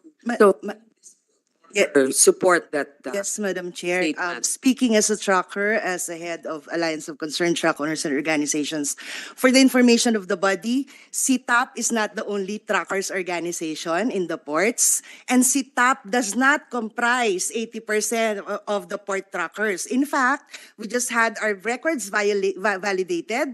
We have renewed 4,000 units composition of our membership to this date, no? With an inactive 3,000 units, no? And with a volume of 10,000 units, 5,000 to 10,000 units, that's more than 50% of the population of trucks Okay. in the ports. Nevertheless, Your Honor. Okay, so you made Yes. that point now. The point now, okay. To pay an additional 10,000 for good reason truly happens among truckers, Your Honor. Okay? But the point is, currently, we are able to utilize at least 10 container yards duly accredited by the shipping lines. Pagkatapos po naming bumiyahe at sinabi sa amin na isole mo yung yarda na yan sa Navotas, we can just go directly to Navotas and return the container. And then the shipping line takes over from there. Tapos na po ang trabaho namin, we can proceed to another delivery. With the introduction of the system, all container yards need to be accredited by the PPA. For what reason? We are utilizing them now with no problem. There's no additional accreditation. Why is there a need for an additional accreditation? Next problem, Your Honor. After we have returned the empty container to the supposed staging facility, the next problem is how do you move it out from that staging facility? Will our services be availed again? Will that be part of the fee that had been paid us for that previous delivery? All that is unclear, Your Honor. Third point. This is a shared staging facility. There would be a problem in terms of container handling and monitoring. What if a container gets lost? Who will answer for it? What if a container gets damaged? Who will answer for it? Traditionally, the shipping lines would charge the brokers or the consignees, and the consignees will ultimately pass it on to us truckers. So are we spared of all these problems? No, with the currently, introduction? you don't encounter those problems in the yards where you park. We don't, because the yards that we return containers to are specifically assigned to the respective shipping lines, which are their customers. Ah, so the shipping lines already have designated places where you can park. Yes. So, ba't Madam- hindi na lang yun ang i-accredit? Yes. Parang ganon. Okay. No, why is there a need, Your Honor, to accredit? They are already working. They are already in the Well, I system. guess maybe so that there's proper monitoring, etc. But okay, but before we continue this discussion, I believe that the Secretary Bautista is now online, but he has a very limited time. So I would like just to ask him: is he aware of this? What are his views with regards to the issue? Has the PPA explained this to him, the Marina, etc.? Secretary Jaime Bautista, are you online now, sir? Hi, good afternoon, Senator po. Yes po, we are aware po of this project, no? It was presented to the board of PPA, no? And as of now po, the decision of the board is to defer it for the meantime, that we are attending to the oppositions, and we will do another round of review for this, Madam Senator. This is really a welcome moratorium on the issue, not because I think or we're prejudging this to be a policy that's not sustainable, but it shows that at least the DOTR is listening to feedbacks. Okay, it's important our stakeholders are confident about the policy. So maybe I can ask if we can assign somebody from our committee to attend your public hearings or your hearings, so discussion with the stakeholders, Secretary Bautista. And Senator Lisa would like to add also. Salamat, Chair. Magandang hapon po, Sec Bautista. Just a follow-up to the question of the Chair to the Secretary. Why was the implementation deferred, Secretary? And in this situation, who is pushing for the implementation still of the CRMS? Ma'am, the implementation was deferred in as early as January. The board decided to defer it as we listened to the stakeholders. No, there were already a meeting among the interagency who are members of the board and some other government agencies. No? And in that meeting, we are not very clear on what will be the benefits. No? That's why the board decided to defer it. No? And a few weeks ago, we called a stakeholders meeting, and we received opposition. Nobody from the stakeholders, around 20 of them, were opposing the program. No? And even the EU ambassadors that we talked to were telling us not to implement the program. That's why we decided to defer it during the last board meeting. No? Although management of PPA is really pushing for it. No? So Secretary, sabi niyo nga po, the board was not clear if the supposed benefits na sinasabi ng PPA na makakamit ng gobyerno dito sa top CRMS would actually accrue to government or to the stakeholders for that matter. So yun po yung pinaka-grounds ng board ninyo po for deferring the implementation of top Yes, opo. CRMS. Kasi po during the inter-agency meeting, no, maraming government agencies who are not supporting it. No, Bureau of Customs for one said it's not important because they are already doing the same. No, yun pong ibang government agencies, for example, ang DTI, ang NEDA, no, they are not in full support. That's why they really would like to fully understand, no, yun pong project kasi ang gusto ng PPA is to approve na the implementing guidelines, no. But sabi nga ng mga members of the board, before we do that, let's be sure na talagang we like it, no. That's why we will again discuss among ourselves po sa board, no, kung Maraming we'll salamat. have to implement it or not. Maraming salamat, Sec, also for illuminating our committee that bukod po sa Transportation Department, may iba pang mga departamento o ahensya ng gobyerno na hindi convinced or hindi pa convinced sa kagalingan nitong top CRMS system. So is it fair to say that as of this afternoon, ang PPA lamang ang pabor dito sa top CRMS system, Sec? Sec Bautista? Opo. Ma'am, naputol PPA po lamang yung po ba ang... Yes, sir? So sa PPA ngayon lang. po ang PPA management po ang pushing for it, no. Yes, Madam Senator, no. So sila lang basically, Secretary, katulad dun sa jeepney modernization, we appreciate that you're really studying the matter, na hindi ura-urada yung pag-implementa. You're fixing age-old problems. Now, but the problem still remains of that there's port congestion and also traffic around the area. So that's one. How are we planning to address that if not for the program of the PPA? Ma'am, yun pong port congestion, there are many reasons for it, no.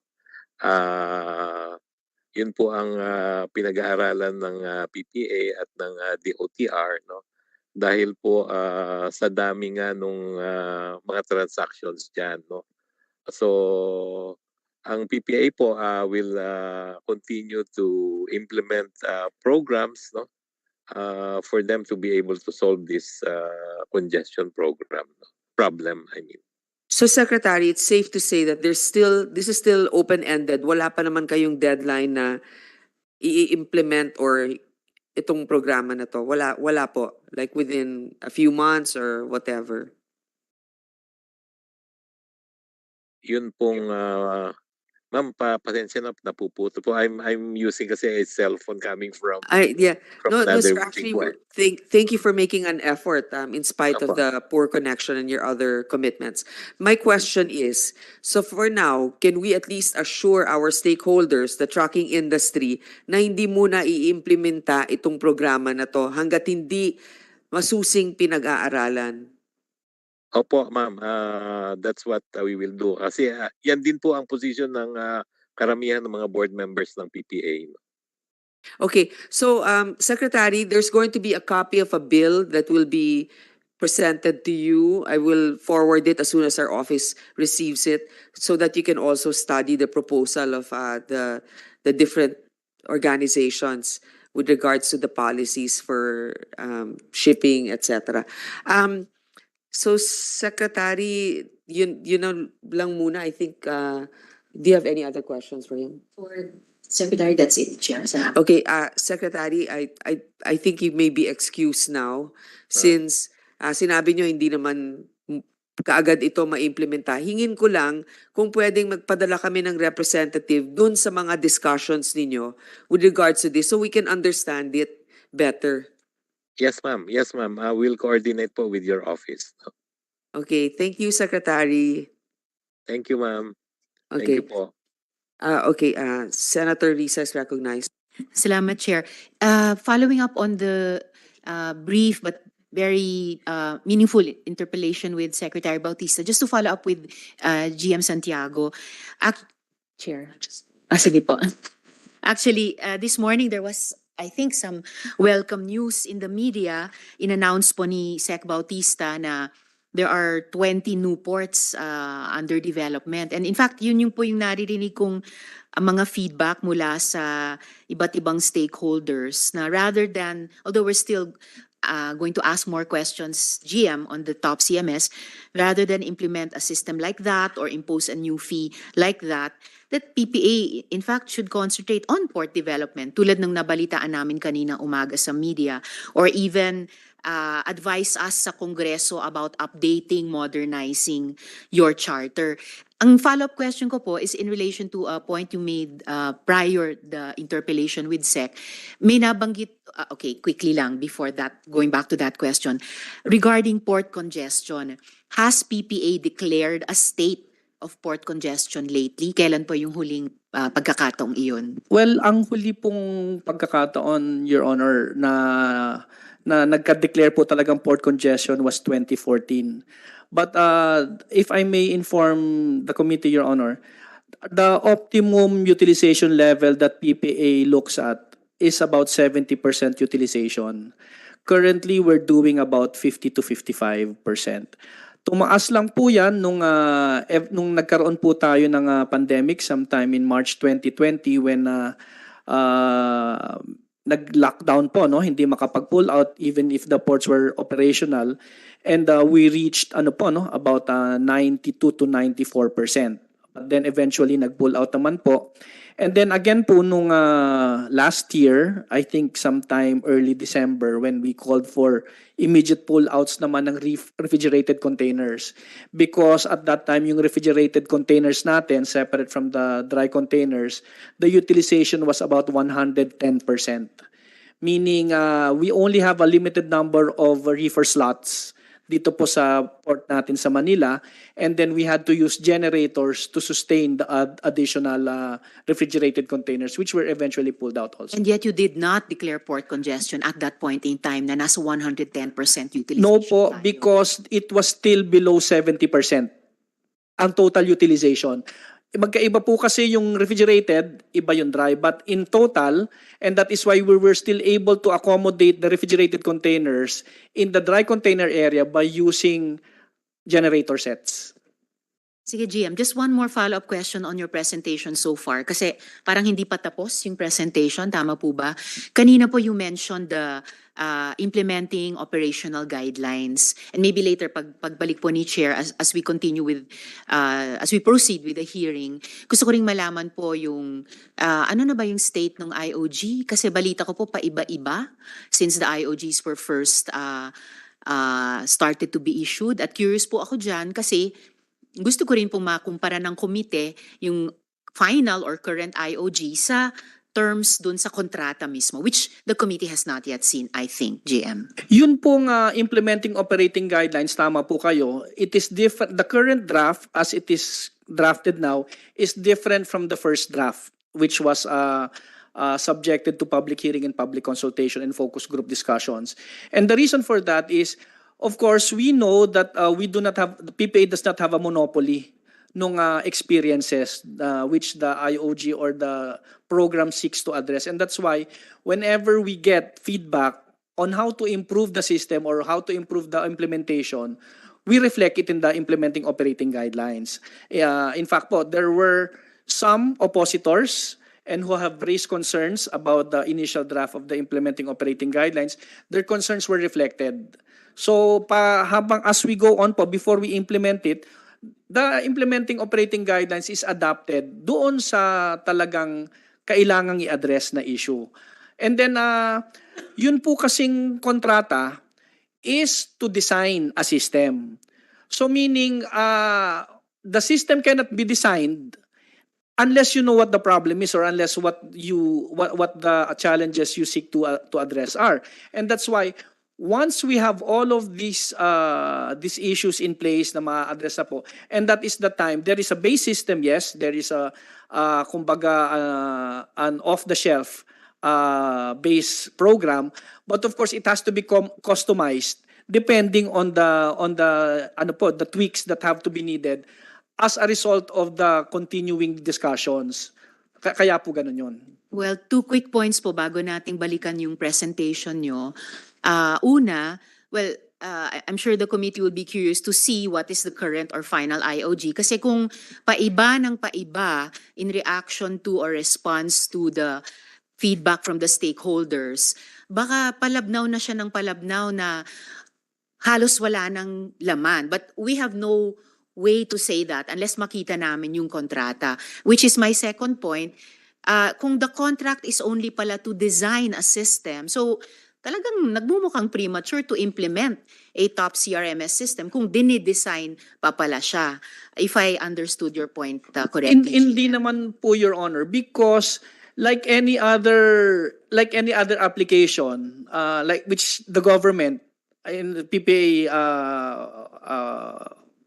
for its part also has experienced, we procured an HRI, for example, a human resources information system, an HRIS, which is now being used as a benchmark system by if I believe, the Office of the President also, and then by the Civil Service also.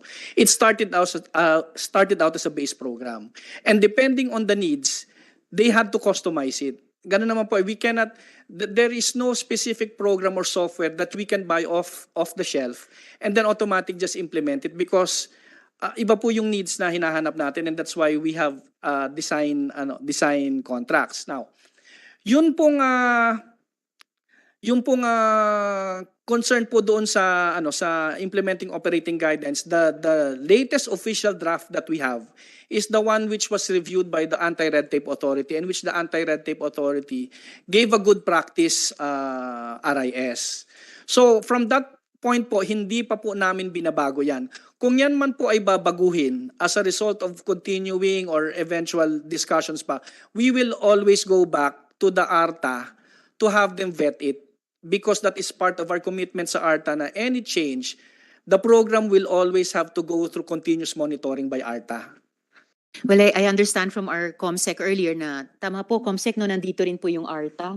Yes, so the chair will probably call them to speak later. Pero yung initial impression ko dun sa nabasa naming RIS ninyo, yung binigay nilang RIAs, well, sabi nyo nga, you were given a good practice rating, but well, I still have some follow-up questions from the ARTA kasi parang hindi ganun categorical, and so I'd like to probe further. And dahil binanggit nyo kanina, GM, ang CSC, just as an aside, it so happens that I sponsored their budget in the previous budget debates, and it seemed very well fleshed out yung mga applications nila so far, and did not awaken an outcry from their stakeholders sa buong public sector bureaucracy. The way may ganitong maraming pagtatanong talaga kung hindi pagtutol dito sa top CRMS. Well, maybe as we await the chair, baka it's better na makompleto niyo yung presentation sa amin pagbalik ni chair. So could we find out po, GM, ano nga ba yung terms of reference? I have more specific questions about the terms of reference nung top CRMS. Let me just get to them.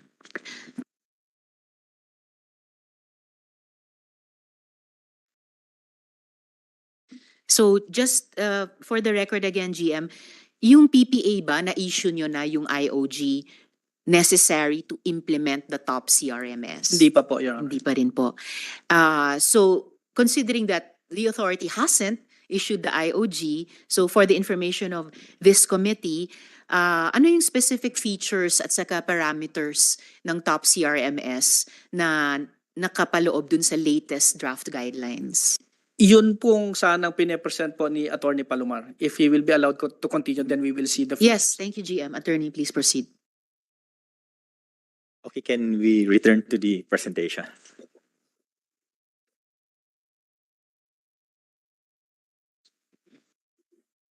Okay, this is the current system before the top CRMS. We also gave a listing of the destination charges being imposed by international shipping lines for the information of the committee. So it's basically a list of the destination charges, a description, and the amounts. These destination charges also contribute to the increase in logistics cost. Next slide. So as earlier explained, one of the things we seek to address under the top CRMS is a collection of container deposits. The range is from 10,000 pesos to 30,000 pesos for dry containers and up to 180,000 pesos for refrigerated containers. And the complaints of the port users is the failure of to return these container deposits by the shipping lines. Now, if we compute it based on the number of foreign containers which entered the port of Manila in 2022, we had 1,145,355 foreign containers. And if you compute it at 20,000 pesos each, that's a total of 22.9 billion pesos being held as container deposits over the year. Next slide. Yes, Mr. Parco, go ahead, please. Thank you. Just one comment, which I think changes a lot of things. Container deposit is a deposit. It's not a charge. So it is returned. So to put it as a charge is misleading. One. Two, you put it as 10,000 to what? 30,000. Shouldn't the range be, which we have told you many times, 0 to 30,000? Because major lines, wait a minute, many of the major lines do not collect container deposits. So to put it as a wholesale problem is also not correct. When I talk about major lines, I'm talking about Maersk Line, which used to be the largest, second largest. Costco doesn't collect. So a lot, Costco, OOCL, I mean, when we computed, I think almost half would not be collecting. I may be wrong, but a major portion does not collect. So to say that, one, to say it's a charge is incorrect. Two, to put the range as 10,000 to is also incorrect because it's 0 to 30,000. And you should do just show how much of the market really is paying container deposit or collecting container deposit. Madam Chair. Yes, Attorney Santiago. Thank you, Mr. Parco. Just a quick reaction. Based on the focus group discussions, only one, if I'm not mistaken, only one shipping line manifested that they were not charging container deposit, and that is Maersk. And that is why we discounted the amounts, the number of containers in 2022 pertaining to Maersk for our statistics. We, I think about 1.2 million containers came in 2022. About 100,000 of that was under Maersk. So we removed the 100,000 containers which was brought in by Maersk and computed based on 1.1. If I'm not mistaken, it was only Maersk who manifested that they were not charging. Number two, maybe some of the brokers can speak up. When they charge their customers for the destination charges, the container deposit is already imputed also. So it is a charge. If it is returned, then yes, it is a deposit. But again, as mentioned in our experience in the complaints received by the Shippers Protection Office, sometimes they are returned 6 months, 1 year, sometimes. There are a lot of cases that and up to now, even the complaints are still pending. The deposits were not returned. So if the deposits are not returned, our only interpretation there is that it becomes a charge because it's not returned.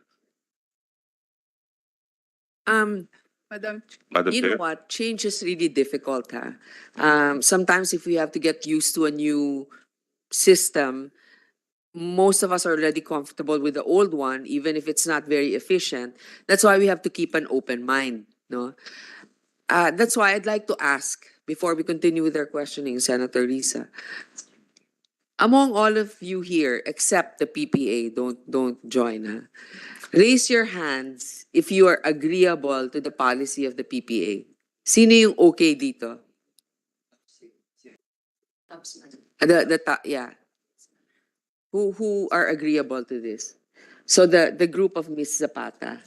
Kayo lang po. Paki-explain, yung iba, yung mga against it, please raise your hands.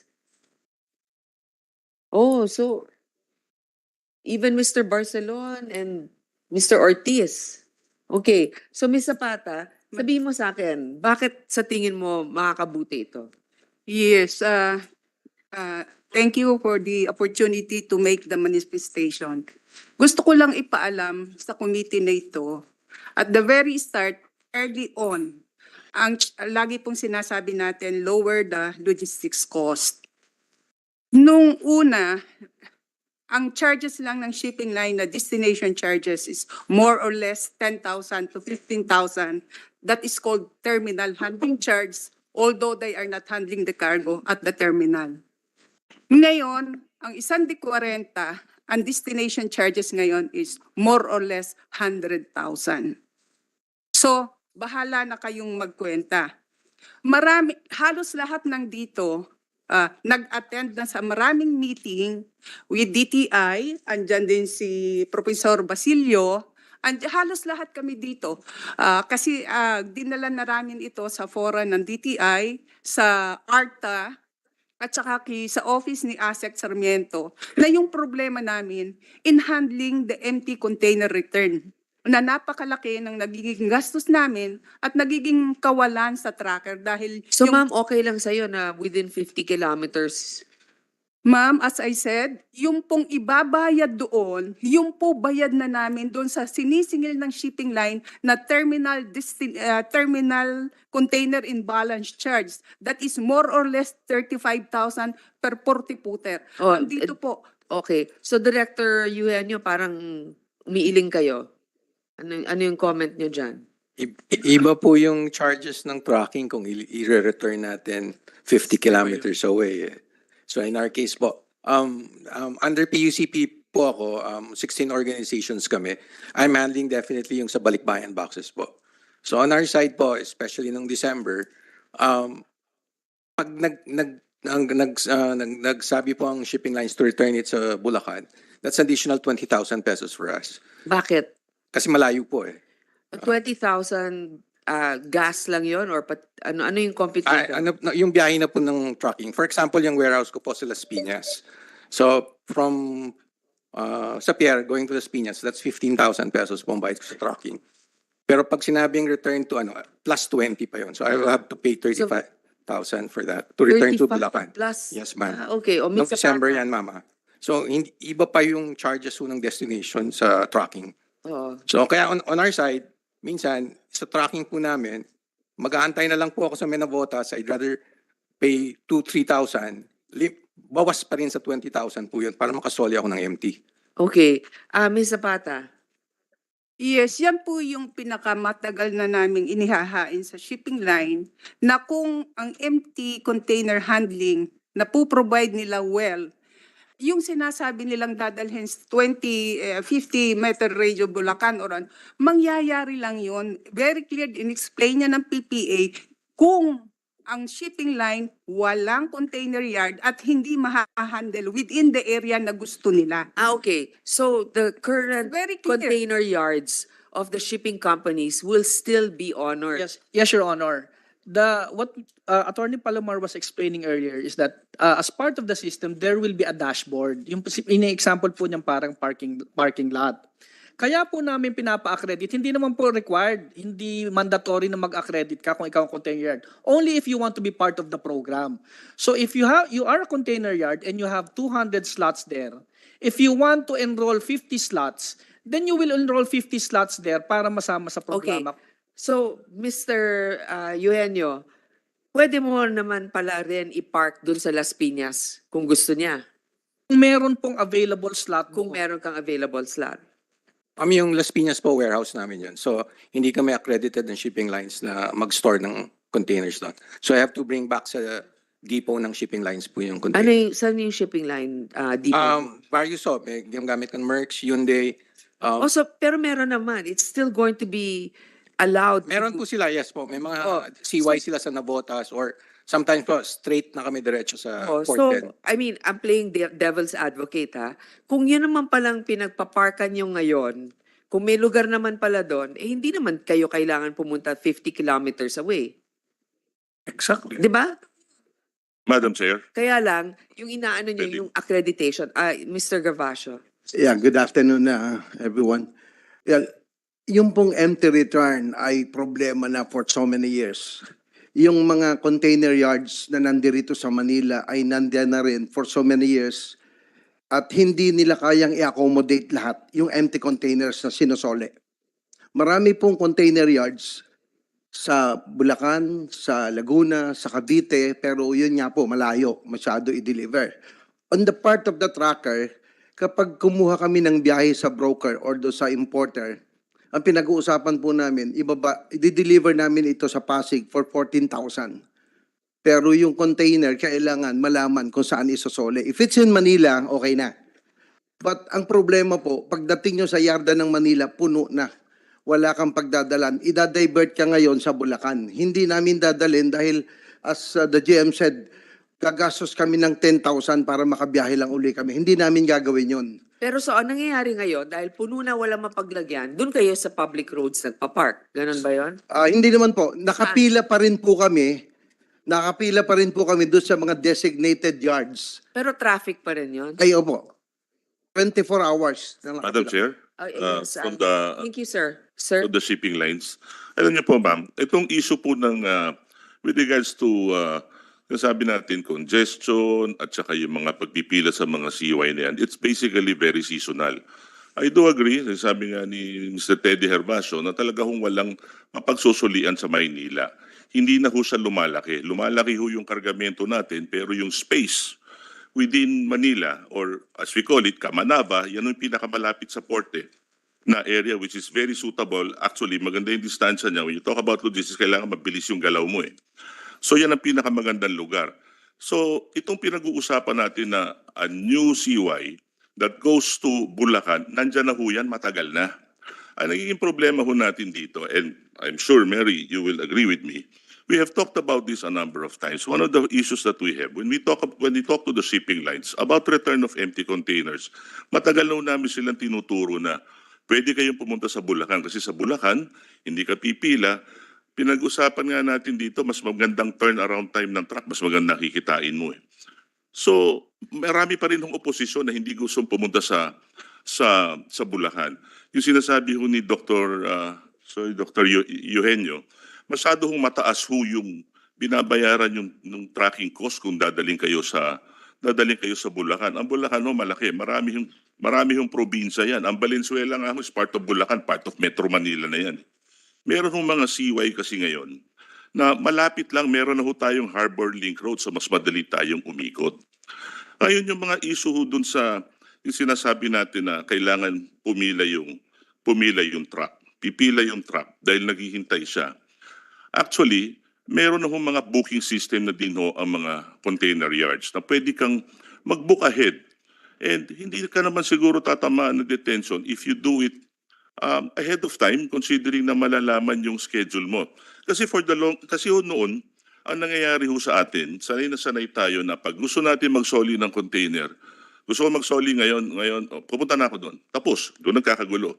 So, with COVID-19, yung technology naging mas mura, mas madaling gawin, nagkaroon na ho ng booking system yung, let's cite an organization, ACIO, Association of CY Organization of the Philippines. So sa kanila, meron silang common platform that you can book ahead. Now, dito sure, meron silang iba-ibang kliyenteng shipping line. So sa ibang kliyente, may system of allocation yan. And may mga agreement kami sa mga tracking organization kung hanggang kailan namin i-hold yung space mo. Hindi namin ito hino-hold para ipitin kayo. Pero ito is base din doon sa merong agreement ho ng free time between the shipper, the consignee, and the shipping line. All subject to negotiation yan. Hindi lang ho 3 days yan, hindi ho 72 hours. Iba-iba ho yan. And when we talk about detention deposits, there are not only one carrier who is waiving or is not charging detention. A lot of carriers are actually not charging the deposit anymore. Because this is basically a subject of a negotiation between the freight payer and the customer. So, sir, in your opinion, this new proposal of the PPA, are you agreeable to it or not? No, definitely not, Madam Chair. We're not agreeable to it because no matter how many times you tweak the IOG or their implementing operational guidelines, there's a cost. Right now, the ports or the way we do things in the port, if we talk about digitization, we're already digitized. There's visibility in data pertaining to containers or the way containers or how many containers are released from the terminal. Meron na ho yan. Meron hong mga application ng ICTSI or MICT and South Harbor where you can see your transaction even on your phone. Some of the CY operators already are coming up with the So system. on basically, their your phone. objection is it's because it's another layer to comply with. It's another layer. It's a duplication. I don't want to use the word redundancy, but yes, it is redundant. And it translates to cost. And not only that, there are processes. So far, we have seen how they have tried to come up with an implementing operational guidelines. Sure, we've been consulted twice. One in December or last year and another in January. And then from there, we just hear from outside what's happening. So whenever they tweak the IOG, we always worry about the cost. And it is meant to address certain issues like take, for example, detention deposit. Now we're hearing about local charges of shipping lines. It's not part of TOP CRMS. This is all of these rules, all of these things that are being talked about is going to be addressed by House Bill 049333.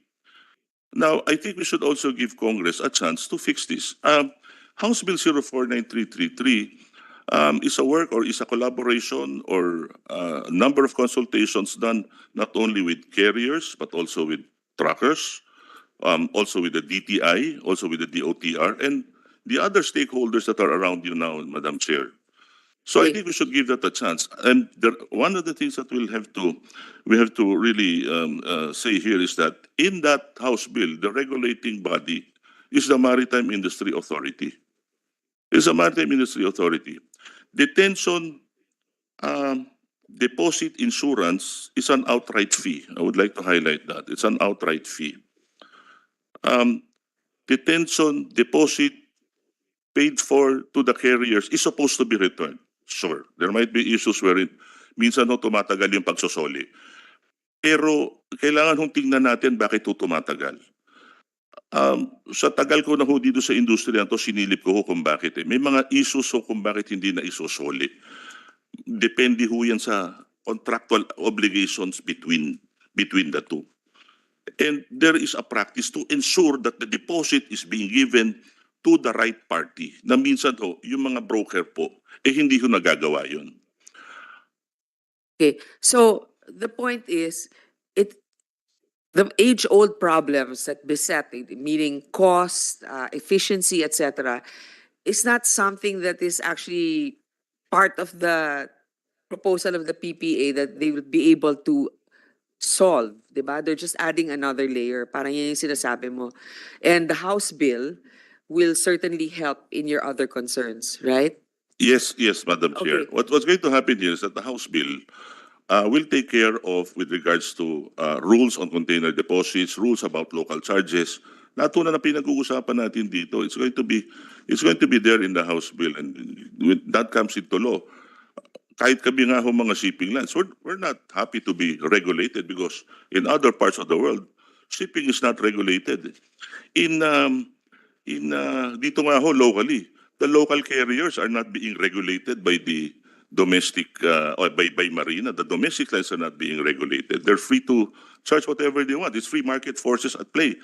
Pero kami yung international, I mean, we're agents here, or we have foreign principals, they're headquartered somewhere else, and government wants to regulate us. But fine, we accept that, considering that now we know what the rules of the land will be. You know, what's going to make everybody happy, and they think that's fair and equitable. Then so be it. Okay, sir, Senator Risa, you're now recognized. Salamat, Chair. Since the Chair already recognized earlier Mr. Barcelon and Ortiz Luis, maybe we could also ask why their large organization's position is also not in favor of the top CRMS. Sir Ortiz. Good afternoon, Madam Chair and Council. We're glad that we're invited here. Initially, we didn't want to get involved in this issue. But as time went on, with the IOGs being changed, things like that, the exporters, who are also mostly importers, came to us and they're worried about it. And up to now, you cannot say that they are not informed. They are informed, because every peso counts nowadays. So I still have to find one of our members who is not against this. And with all these numbers that we cited, no, whenever even there is a change in IOGs, there is no change in that, no, at least for the exporter. And the problems of the truckers, the problems of the shipping lines, we hardly work together with the shipping lines. This one, because we do have problems among us, but we try to solve it. But with all these problems, it all boils down to the end user, the shipper. The truckers, they will have their problems. They will pass it on to us. Extra cost. And the reason that we're worried is because cost will be passed on to us. And that is why we are against it. And I don't think even how many times they will change the IOG, that the exporters, who are mostly importers also, will agree to it. Thank you, Mr. Ortiz and Mr. Barcelona have been respected members of the business group. So I think what they're saying is also very important. Mr. Barcelona. Good afternoon, Honorable Grace Poe and Honorable Rizzo Hontiveros. Thank you very much for inviting us. As elucidated by my friend, Mr. Ortiz, our concern is really that, at this point in time, you're talking about globalization, and all of us know very well the logistic cost here in the Philippines is one of the highest among the ASEAN. We're like 26% or so, while the other countries are, some are even lower single digits, but on the average, maybe 12 or 13%. So that really shows that that added cost to us makes us less competitive. Of course, I've been given the opportunity to travel with the president in the various trips. And my role as head of the Chamber of Commerce and Industry is to really project our country to be a site for foreign investment. And we have done that. We've talked to businessmen, and they're aware that we are ready for business. But they're also aware of two key issues, actually three. One is power, which we know very well. The other one is logistic costs. And the overarching issue also is the ease of doing business. Okay? So having said that, as what has been brought to our attention by our constituents is that all of this cost, added cost from the shipper, from the trucker, will be passed on to the business establishment. And they have no choice but to pass on to the consumer. One of the issues now, we're very well aware, is food prices is high. Okay, and we are very concerned on the issue of the inflation. So if this is added to it, it would really add burden to the consumer. And we really look forward to having all of us in the same boat, that when we talk about the logistic costs, we must look at it with some objective. How do we lower it down? This issue that we're discussing, we've taken so much of your precious time, adds nothing to it. It doesn't add any value.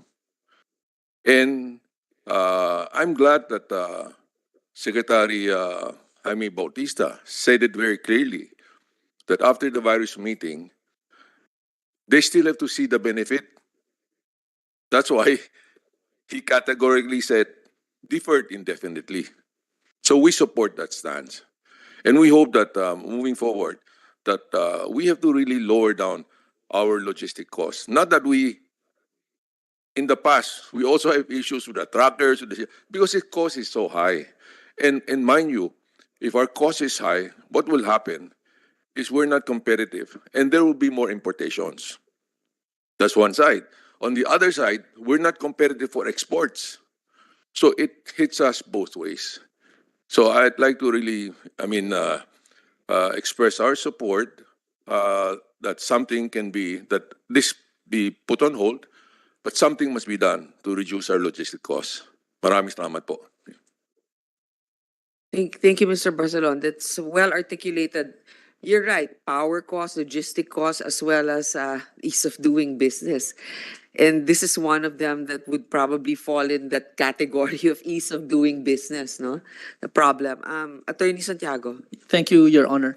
Just for clarification, the cost for each container that we're talking about from day one of when the program was approved by the PPA board until through the bidding for the contract, etc., has always been the same. It's always been 4,500.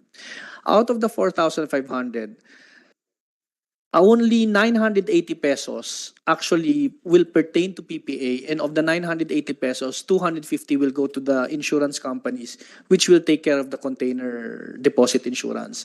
The balance will actually go to the container yard operators. It will just to clarify, Madam Chair, that it will not go to PPA. It will be for the container yard operators. And secondly, again, if I may just reiterate, yun lang pong just for the record, as far as PPA po is concerned, based on computations doon sa primary commodities and yung pong cost of logistics, ang percentage lang po na that pertains to port charges inclusive of arrastre, cargo handling, etc., is only 5% for containerized cargos ang nakapertain po na dito lang sa PPA side. Everything else is outside PPA. If it's rolling cargo, it's RORO, it's only 3%. So, kuminsan po kasi, the impression is created that pag nagtaas yung port charge, nagsusnowball yan at may nadinig mo yung just because of this, yung sardinas na 10 piso magiging 19 pesos. Hindi po totoo yon. Kahit sa ang prime commodity item po, port charges, inclusive of cargo handling, inclusive of mandated regulatory wharfage, usage, etc., it does not exceed 5% po of any particular commodity item, Madam Chair. Before Ms. Papa, Senator Risa. Salamat, Chair. Well, following on a point raised by Mr. Barcelon and also a point now raised by GM Santiago, sabi nga kanina, Chair, ni Mr. Barcelon, top CMS will actually not create or add value dito sa kabuoang pagpapaunlad ng ating logistics system in the country. And then GM, yung pinresent nyo po naman na parang lumalabas only a modest part of the revenues generated. I heard a couple of months ago projection ng PPA dito sa top CRMS 6.7 billion pesos. Pero revenue pa lang yon. Yung impact might be even greater. We haven't even computed that. But even of that revenue, parang ang liit lang naman pala. Ang liit lang pupunta sa gobyerno. Kaya curious pa rin ako o kami dun sa kontrata and yung winning bidder. But before I go to that, Madam Chair, Mr. Barcelona also mentioned the third of three key issues, yung ease of doing business. Andito rin po ang ARTA, according to our ComSec earlier, whom I'm very proud to work with in our budget debates here in the Senate, Madam Chair. So gusto ko pong itanong kay Sec Perez, PPA claims that ARTA has green-lighted the top CRMS at na yung kanilang regulatory impact statement o RIS ay binigyan ng rating ng good practice RIS. So follow-up question ko lang po doon, Sec, yung RIS po ba na-validate nung iba't ibang logistics industry stakeholders? Thank you, Madam Senator. ARTA's mandate under the Ease of Doing Business law is just to review any proposed regulation by any government agency before it is implemented. And the review power of ARTA is merely recommendatory, relying on the documents submitted to us by the agency. Under our review process, we rated the regulatory impact statement submitted to us by the PPA as one of good practice, meaning that of the 8 points needed for a review process, it is not a best practice RIS. Best practice IRS is one that is of exceptional quality, meaning that there are no uh, issues involved. In the rating given by ARTA, we rated it as good practice because we found some deficiencies in the regulatory impact statement submitted to us, meaning that there is no clear monitoring and implementation plan by PPA. That's why we qualified our rating to the PPA CRMS to one of good practice, meaning with the undertaking by the Philippine Ports Authority that it will be listening, taking into consideration the comments, concerns, and issues to be raised by private stakeholders, and that they will amend, revise their IOS or implementing operational guidelines in the process. It is beyond ARTA's authority to give a green light to any proposed regulation by any government agency for that matter, Madam President. So parang actually, Senator Lisa, thanks for asking that. Because they claim, of course, that they get this good practice rating, which is like maybe if I look at it like a 75, whereas best practice is the one that's beyond any other issues or concerns. So, yun naman pala yun. So, that's clearer. Kasi sabi ko, ba, yung ARTA nakalusot ito. Attorney Paloma, Just to before... follow up, Ah, yeah, Chair, yes, go ahead. just before Attorney Paloma. So, for the record lang po, Sec. Perez, tama na nakatanggap ang PPA ng Good Practice RIS para dun sa top CRMS, pero hindi accurate na i-interpret ito or sabihin sa publiko na ibig sabihin green light ng ARTA yung top CRMS. Yes, Madam Senator, because we found two deficiencies in the areas of implementation and enforcement and in the monitoring and evaluation. At mukhang mahalagang deficiencies po yun, Sec. Salamat po. Salamat, Chair. Senator Lisa, may I ask now, Attorney Paloma? Go ahead. And then after that, Attorney Santiago. For the information of the Honorable Committee, in compliance with the findings of the ARTA that we should improve our monitoring and evaluation plan on March 16, 2023, under PPA Special Order number 131-2023, PPA created an implementation team for the Trusted Operator Program Container Registry and Monitoring System, wherein we also included representatives from the end users. This committee is in charge of monitoring and evaluating whether or not the program, if implemented, is achieving the goals it seeks to achieve. As earlier mentioned, we are trying to address two issues. The first issue is with regards container deposits. We want to do away with container deposits. The shipping lines manifesting that there are more shipping lines not collecting container deposit is a welcome development. Because if there is no container deposit, we do not need to collect a container deposit insurance. However, the program is not only focused on that. As mentioned before, the goal of PPA is to ensure the orderly movement of sea cargo. In line with that, we build ports, we improve facilities. And as stated earlier, one problem which we have been seeing is the rise of the utilization of empty containers in our terminals.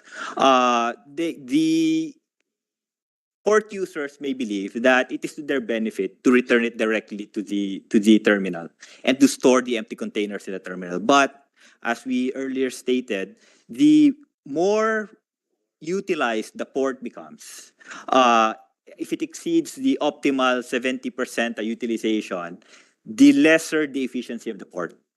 Okay, I understand that there are different categories for your program. One is also developing other ports, Yes. right? You can continue to do that without having to implement the other parts of this top CRMS, right? Well, ports aren't developed in a day. It takes time. So as it progresses, as they mentioned, the area, the size of our port isn't increasing. That's right. No, but I'm saying there are others that need to be studied. Other provisions in your policy need to be studied. But in the meantime, the others that are clearly beneficial, like developing other ports to be more to be accredited for international shipping, that can go on with or without this, right? Okay, that's my only question. Alam mo, ako against ako sa sobrang daming reclamation. Pero dun ba sa mga humingi, alam ko humingi ng permit sa inyo yung mga magpapareclaim, right? Meron ba kayong nabigyan na ng permit na baka naman pwedeng maglagay din dun ng parking ng mga containers? Your Honor, if I may to answer your question first, what was sought by the proponents in Manila Bay was a letter of no objection. And that letter of no objection came after the approvals from the, as you know, these are joint venture projects with the City of Manila and after approval of the Philippine Reclamation Authority. So no objection. Oo nga, pero hindi ba nagre-reclaim na rin lang sila di ba? Yeah, well, yes, Your Honor. I mean, but of course, it will always be dependent on the utilization plan of those reclamation projects. No, correct. Yeah. Those joint ventures, sila talaga dapat yung Yes, Your Honor. nag-propose. And I mean, it's just a thought that, magpapatayo ng mga subdivision siguro or mga kung ano ng kondo, pero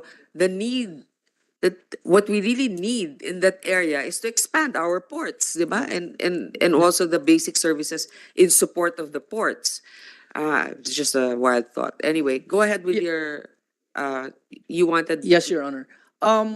Yun lang pong yun po kasing mandando ng PPA. Totoo po yun and we keep on doing that. I think the record will show insofar as port development is concerned what PPA has been able to accomplish at least for the past 7 years. Of course, PPA will never ever abandon that. But after building the ports, we have to make sure that the ports are run efficiently. And this is where this particular program, this particular effort comes into play. Yun pong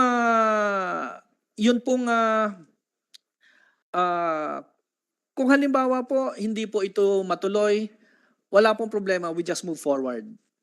We concentrate on the other mandates of the PPA. Ang ano lang po is that we try to find a way. Right.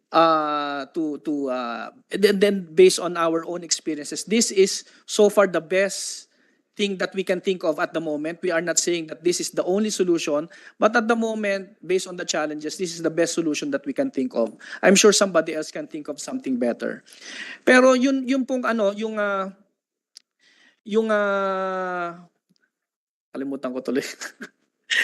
Yung pong It happens to the best of us. Go ahead. Ano ba yun? Yung sinasabi mo kanina. Yung ibang mga policies na pwede i-implement naman. Po. Yeah, of course we will do that. And yun lang po. And it will come to me later. Senator Risa, while Attorney Santiago is trying to refresh his memory, nagda-download pa po.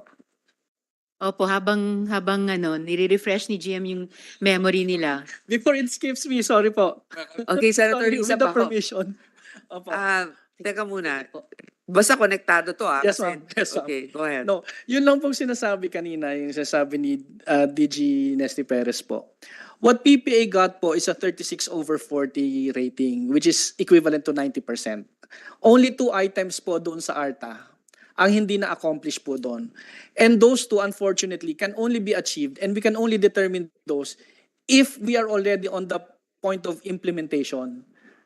So, where the IOG is right now, we will really not be able to exceed 36% because hanggang doon lang po. Kasi monitoring is part of Part it. of it. Yeah, Senator Risa now is recognized. Sorry, na-OC lang po ako. 36 out of 40 is 80%. It's not 90%.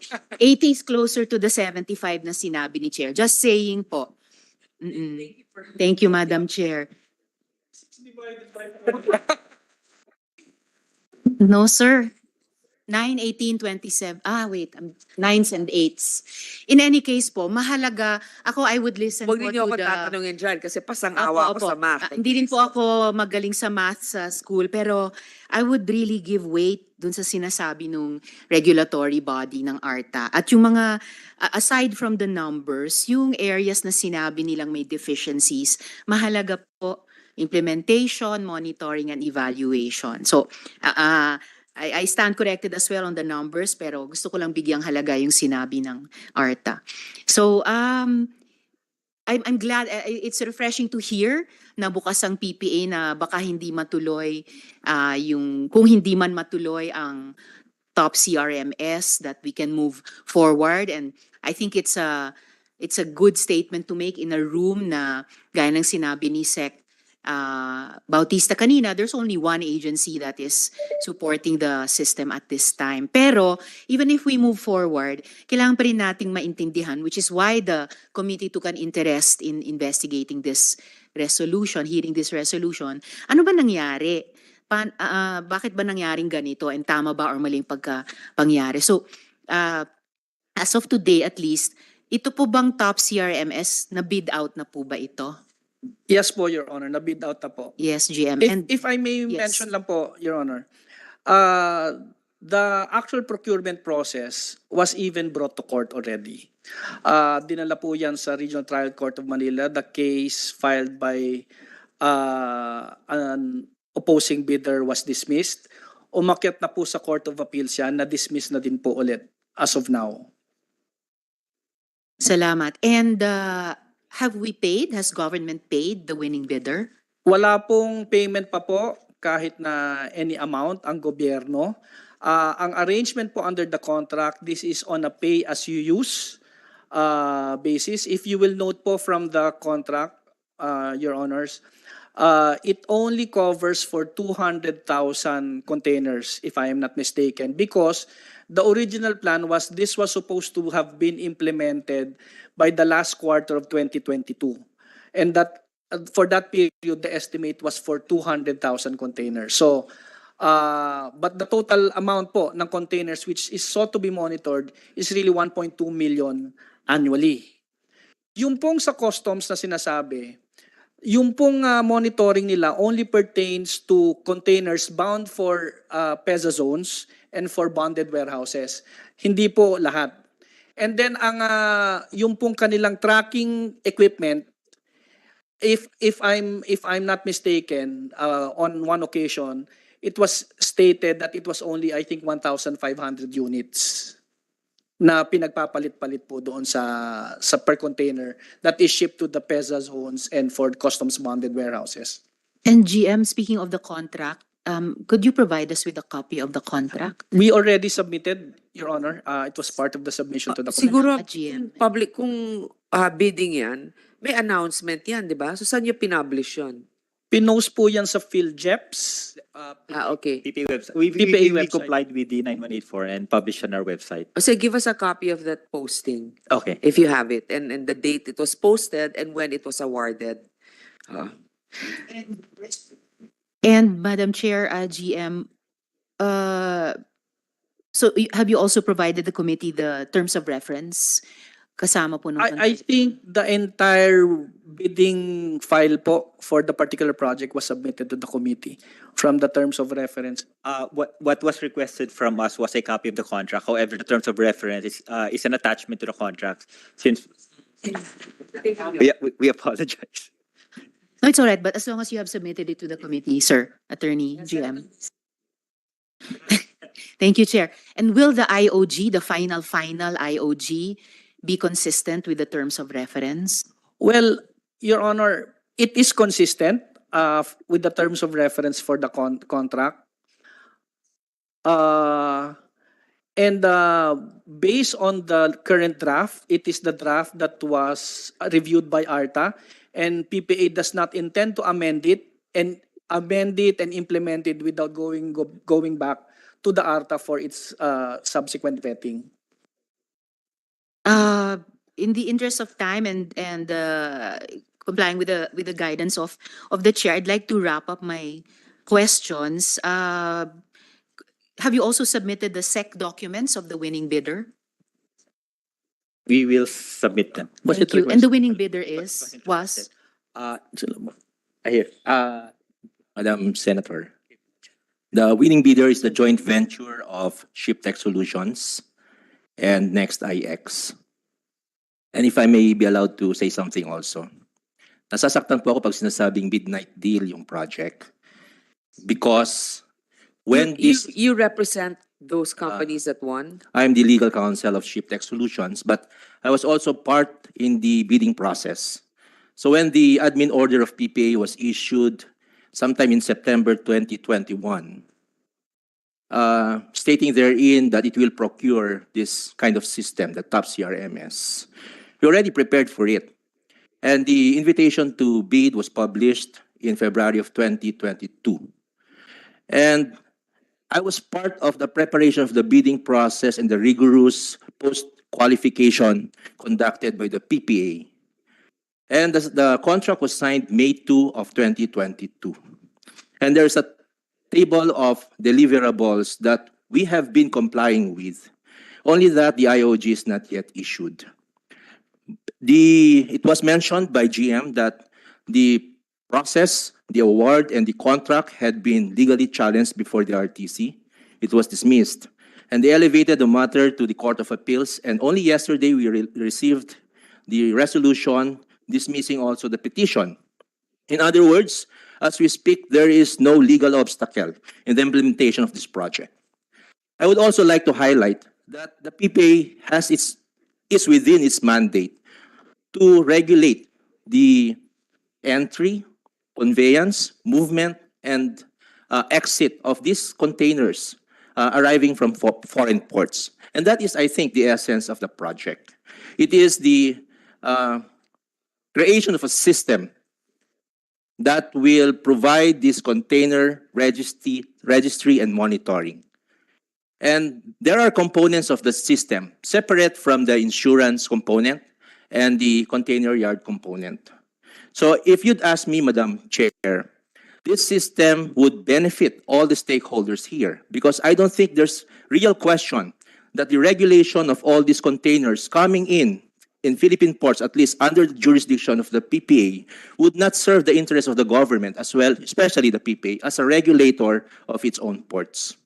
Thank you. Thank you. Yes. Senator Risa, I just want to react quickly. First of all, this representation never made the statement that this is a midnight deal. Okay. What we are just wanting to know if it was properly bidded out, which the PPA has shown us the documents. We need to review it thoroughly.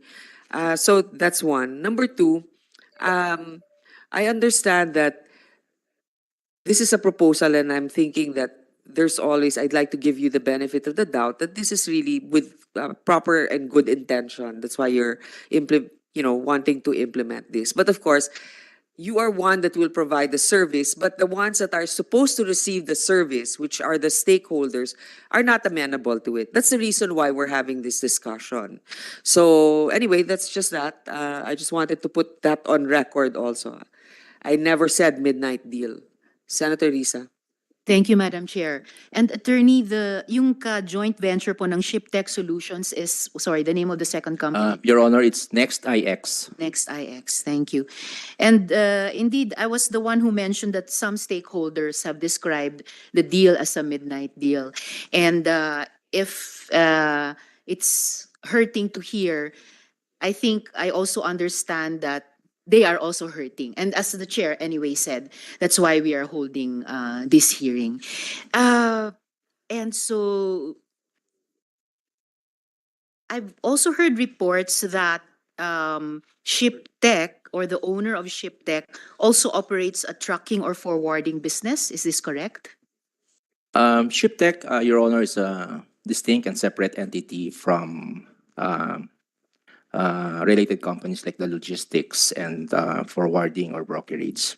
But the owner of ShipTech also owns those separate related businesses. It's not accurate to say that the owner of ShipTech is also the owner of those other companies because ShipTech And you may be referring to Mr. Eugenio Inyon Jr. Yes. While he is the chairman and president of Chairman. ShipTech Solutions, there are other stockholders in ShipTech Solutions that have nothing to do with the logistics company. I understand. But the chairman or president of ShipTech also holds some responsible positions in those other separate trucking or forwarding businesses. Is that the more correct way to describe it? Right now, Your Honor, we had the corporate setup is different now, Your Honor. All right. Well, in any case, it's I think still worth it asking the questions, because if the top CRMS service provider operates as the service provider but also as a cargo forwarder at the same time, so may tatanong din yung issue nga po ng conflict of interest. Just for the record, Madam Chair. Attorney, what is the total contract value for the top CRMS? The bid? Sir, Our bid was 877.6 million, Your Honor. 877 million. And lastly for today, Madam Chair, for the good attorney Ancheta, what is the chair president's shareholding in ShipTech? One share. One share. Mr. Inyon holds one share. Yes, Your Honor. In ShipTech. All right, thank you. So, Madam Chair, as I mentioned earlier, in the interest of time and in cooperating with the guidance of the chair, kung maaari po, I'll just submit my other questions in writing through the chair sa iba't ibang stakeholders. I still have other related questions about the top CRMS for, I think, a few more for the PPA, and then to the stakeholders who oppose the top CRMS, if they have presentations or position papers to submit to the committee through the chair. A question to the port privatization stakeholders, or particularly the Philippine Coastwise Shipping Association. Also questions I'll submit in writing as well to NEDA and the other economic agencies on the percentage of the revenue of Philippine manufacturers that goes to their logistics and transportation costs, which I cited in the resolution, pinakamataas dito sa ating region. Questions for NEDA on the risks that high logistics and transport costs pose to the Philippine economy, to the DTI, which actually Transportation Secretary Bautista mentioned. DTI is one of the departments opposed to the top CRMS, and nabalitaan ko po na DTI also sent the Office of the President a letter opposing the top CRMS. So, tanong din po sa DTI na anong epekto ng high logistics costs sa prices paid by consumers for basic commodities. For other economic agencies, for PPA, and lastly, questions in writing for Bureau of Customs, no? If the mandate of PPA extends to the monitoring of shipping containers already outside the port area, as well as the regulation of the contractual relationship between the shipper and consignees, at kung di ba ito duplication sa trabahong ginagawa na ng Bureau of Customs. So maraming salamat, Madam Chair, for your patience with this representation. Actually, this is a resolution of Senator Risa. Yes, Now, salamat po. Senator Risa, if my office can coordinate with yours so we can direct those questions to those agencies and then they can submit to us, because as we studied that House bill, I want to be able to understand also. But before we end, I saw Mr. You were raising your hand. Please identify yourself again and your designation. Good afternoon, Madam. I'm Attorney Patrick Familiaran, Legal Counsel of ACIOP, Your Honor. Parang binabasa mo pa yung nameplate mo dyan. Hindi mo ba alam yung pangalan mo? Okay, go ahead. Okay. Your Honor, I would just like to clarify, because the good GM mentioned a while ago that there are only certain type of monitoring that the Bureau of Customs performs. But I would just like to point out that Customs Administrative Order number 082019, which states in section number 1, the scope of it is: the CAO covers the guidelines and procedure for the monitoring and control of movement of all types, categories, or classification of containers, whether loaded, empty, or seaports. I would just like to correct that. Yes, Your Honor. Minomonitor na rin pala ng customs. Yes, Your Honor. Yun yung That is ano. one of our point here why we are objecting this top CRSM. Kasi meron pang layer. Yes, Your Honor, because the customs is already performing such task, Your Honor. O ano, Attorney Santiago. Your Honor, ang una po kasing ni-raise na concern nung sa mga focus group discussion, issue pong electronic monitoring. Kasi originally, meron pong specific tagging per container dito sa top CRMS. Nawala na po yon. Ang bibigay na po doon per truck head is a tablet that they can be traced. So, kinumpara po yan dati doon sa sinasabi lang e-track ng customs, and that was what I was referring to.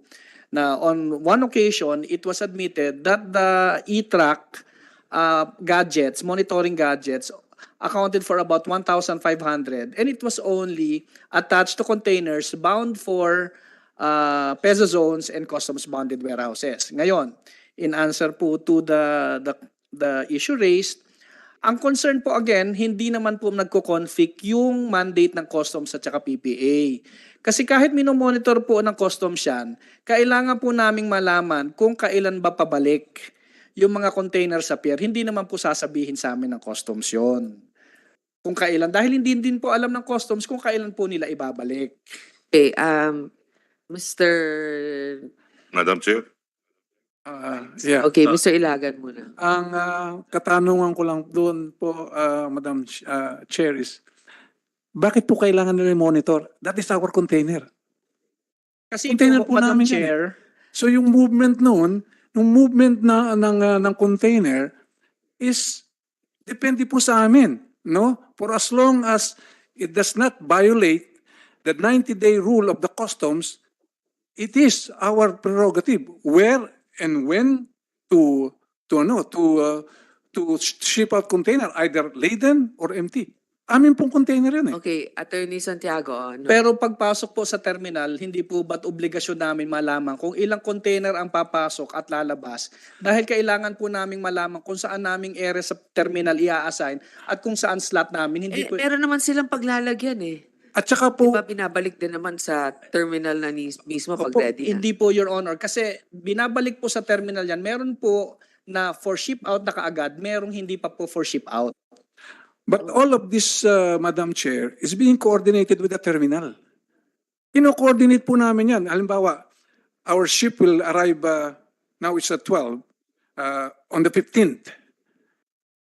We have a space allocation of that ship for 400 containers. Okay, you made a good point here. So, ICTSI, for example. So, ba't hindi na lang ninyo kunin yung kopya sa ICTSI? Pero po kasi, Your Honor, Yun po yun eh. Yun po yun. Diba? Kasi, I'm sorry I'm part of government. Yeah. But government is always playing catch up with technology. Yes. The private sector will always want to be able to maximize their returns by being more efficient. Correct. Okay. So, sa puntong ito, parang mas pagkakatiwalaan ko yung technology muna ng ICTSI kasi ayaw rin naman nilang maisahan sila. So, kompleto yung kanilang listahan. Okay, so, ano naman yon? sa Port of Manila po, Your Honor, dalawa pong operator dyan, ICTSI and Asian Terminals. Pwede kunin MIC sa Asian. Okay. Ang problema nga po, sa tingin po ba, before we implemented this, before we adopted this was been done in close coordination with the terminal operators also. This will be integrated with the terminal management system of the terminals. So, ano po yan eh, parang...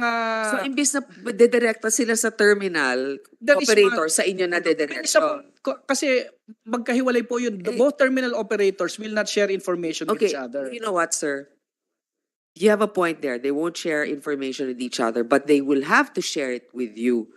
So you just get it from them. That's why, Your Honor, All you want to know is to monitor the like how many containers, etc. You can just get that data from them. correct, Your Honor. In fact, and the purpose of this one is also to integrate those information. Kasi po, kung wala namang integration software yan, walang integration application, may sarili po silang system, may sariling system yung kabila, magmamano-mano po. Ganito yan. They integrate ninyo pero hindi na sila papakialaman. Basta kung gusto nila dumiretso sa ICTSI or gusto nila dumiretso sa Asian, ATI, o di yun na, din kayo, may kopya kayo nun. Yes, Your Honor, but that only covers, and again, as mentioned earlier, that is not the only aspect. The empty returns is not the only aspect that is trying to be addressed by the top CRMS. Of course, we can do a separate discussion on the container deposit or container deposit insurance, and separately also for the management. Okay, no, that's fine. That will be addressed by the bill. Yes. All of these other fees. But you know what, sir? I'm giving you the benefit of the doubt. Mas okay na meron kayong naiisip na plano kaysa wala. Pero syempre, part of any plan, even the best laid out plans, there might be some things that need to be fixed and addressed. So, hindi ko sinasabing, wow, maling-mali ito o ano. Pero kailangan lang pag-aralan muna. So, nothing personal. I'm just saying that, well, kung maraming hindi sang-ayon, baka naman talagang meron tayong dapat tignan. Kasi we have to wrap up na. Okay? So, very short, ma'am. I want to give you the chance. And kayo rin po. And kayo, then tapos na. And Mr. Sarmiento. Okay. Maraming Bye. salamat, Your Honor. I think it will only be fair to inform the body that the atmosphere of fear and insecurity has been lurking in the industry for so long. Marami na po kaming driver na nagre-resign thinking na hindi na masisiguro ang kanilang futures dito sa pagtatrabaho sa mga ports. Marami na rin pong mga maliliit na operator na tracking ang natatakot na magsasara sila. Hindi lamang sa idadagdag na komplikasyon ng sistema na ibibigay ng top CRMS sa amin, kung hindi rin sa issue ng competition that is integrated in the top CRMS implementation. So I think it's only fair to give a heads up to the body that we are already experiencing, as leaders of the sector, we are already experiencing pressures from our membership to escalate the campaign and to please appeal that something be done on this concretely. Hindi po parang democracy. No, I know what you mean. Parang uncertainty is Yes, really ma'am. something that the Yes, private ma'am. sector would find Yes. very difficult Yes, ma'am. to So, deal with. Yes. that's why No, it is but with this is the urgency. promise of the committee. Okay. We will look at the bill that was supposedly drafted by the House based on the meetings that they've had with the stakeholders. And we will act on it as swiftly as we can if it will ease the situation, the brewing issues now in the ports, and if it will make costs lower. Okay. So that's that. Maraming salamat po. Mr. Garvacio. Yeah, salamat po, Your Honor. Well, the government is implementing programs for the benefit of a particular stakeholders and the public in general. But in this case, I would say 99% of the stakeholders and the general public are opposed to this program. No less than the board of PPA is not convinced that it will do benefit to the stakeholders. Talaga? The secretary said that. Wait. Oh. And Madam Chair, if I just may, back in 2021, this policy was approved unanimously by the PPA board. There has been no change in the administrative order. Now, it is different because this is a different administration. So it is expected. We are not surprised. But I just want to make the clarification that we are not implementing this because PPA management is the one pushing for this. This was approved unanimously by the PPA board, at that time composed by the chairman of the board, which is the DOTR secretary, and 6 other secretaries. So hindi pa si Secretary Bautista No, nun? it was under Secretary Tugade. Your Kasi Honor. dapat talagang pag-aralan rin. Para kasi this new administration will be responsible for it. So if it's a failure, it will not reflect on the past board. It will reflect on the current board. during the first public hearing and then on the private conference, there are different discussion. No? Yung discussion on the initial public hearing, marami ang hindi na-discuss doon nung nilabas sa private conference. And that's the only time that we go out for this. And yun yung sinasabi natin, even some government agencies are not in favor dito dahil Yes, we do sir, believe that this will not answer the problem na existed I for think long. that's basically established already. Halos lahat ng government agencies sinasabi nga we need more time to digest this. So thank you for the point about the PPA. This is a separate board now and we need to be able to hear also their opinion. Tapusin natin tong hearing by asking Mr. Galing para magaling tayo lahat. Okay. Yes, Mr. Chair, good afternoon po. As a practicing customs broker po, kaya kami kontra dahil nung nabasa ko yung terms of reference, mga mahirap mo basahin kasi mga 200 pages yun eh. Yung na-assist ko po, kami as customs broker, pagkatapos na yung customs clearance namin, bayad na kami, may gate pass na, may problema sa top CRMS kasi paano kami magtatabs? Kasi may kuwanin yung PPE, yung Terminal Advance Booking System para sa truck na magpipick up. Ngayon, magre-request kami ng job order for the release of container. Ngayon, di namin malaman kung sino yung truck kasi yung system nila, yun pipili kung sinong tracking. Eh kung may tracking ako, hindi ko magamit. Tapos yung rate, paano mo may discuss sa kliyente? Kasi sila magkukontrol din ng rate.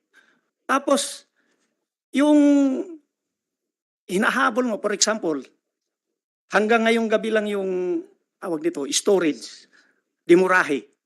Ngayon, kung hindi mo tracking, hindi mo mahabol yung ano eh. Mag-additional ka ng payment. Pero kung tracking mo sarili, kasi ikaw magkukontrol ng pagpasok ng truck, ma-release mo kaagad. Kaya ito, dagdag delay, dagdag cost. Hindi kami makapag-release ng shipment on the spot dahil mayroong job request. Tapos, isa pa, disadvantage nito, yung truck, halimbawa, I have 5 containers. Isang truck lang available ko. Ngayon, gusto ko mailabas para wala ng storage, ilabas ko muna 5 bago ko i-deliver. Ngayon, hindi mo pwede gagawin yan kasi yung truck na ginagamit mo, hindi pwedeng gamitin mo uli unless natapos mo yung delivery mo, nasa uli mo yung container. So, malaking problema yon. Tapos, pag na-release mo na yung container, na tawag nito, na-strip na yung shipment, re-request ka uli ng job order na isauli mo yung empty container. Ngayon, yung shipping line, mayroon binibigay sa amin na saan ibabalik yung empty container. Tapos, kung hindi magtugma doon sa binibigay ng PPE, o di magka-problema kami kasi isauli namin doon sa inassign ng PPE. Sabihin ng shipping line, ba't sinauli mo doon? Hindi namin yun yarda. Okay. O, yun ang... No, nakikita ko nga yung problema nito. Sino ba yung genius na naggumawa ng plano na to? Your Honor, yung pong sinasabi niya, Naman kasi talagang magaling, di lang natin naintindihan. Yung sinasabi po niya, hindi po yun yung mangyayari. Hindi po yun the implementing operating guidelines. Number 1, yung pong sinasabing PPA mag-assign ng truck, hindi po yun. In fact, nag-usap nga po kami, nag-engage kami sa trucking companies. In fact, the reason why they support this is because of the efficiency, they will have more trips now.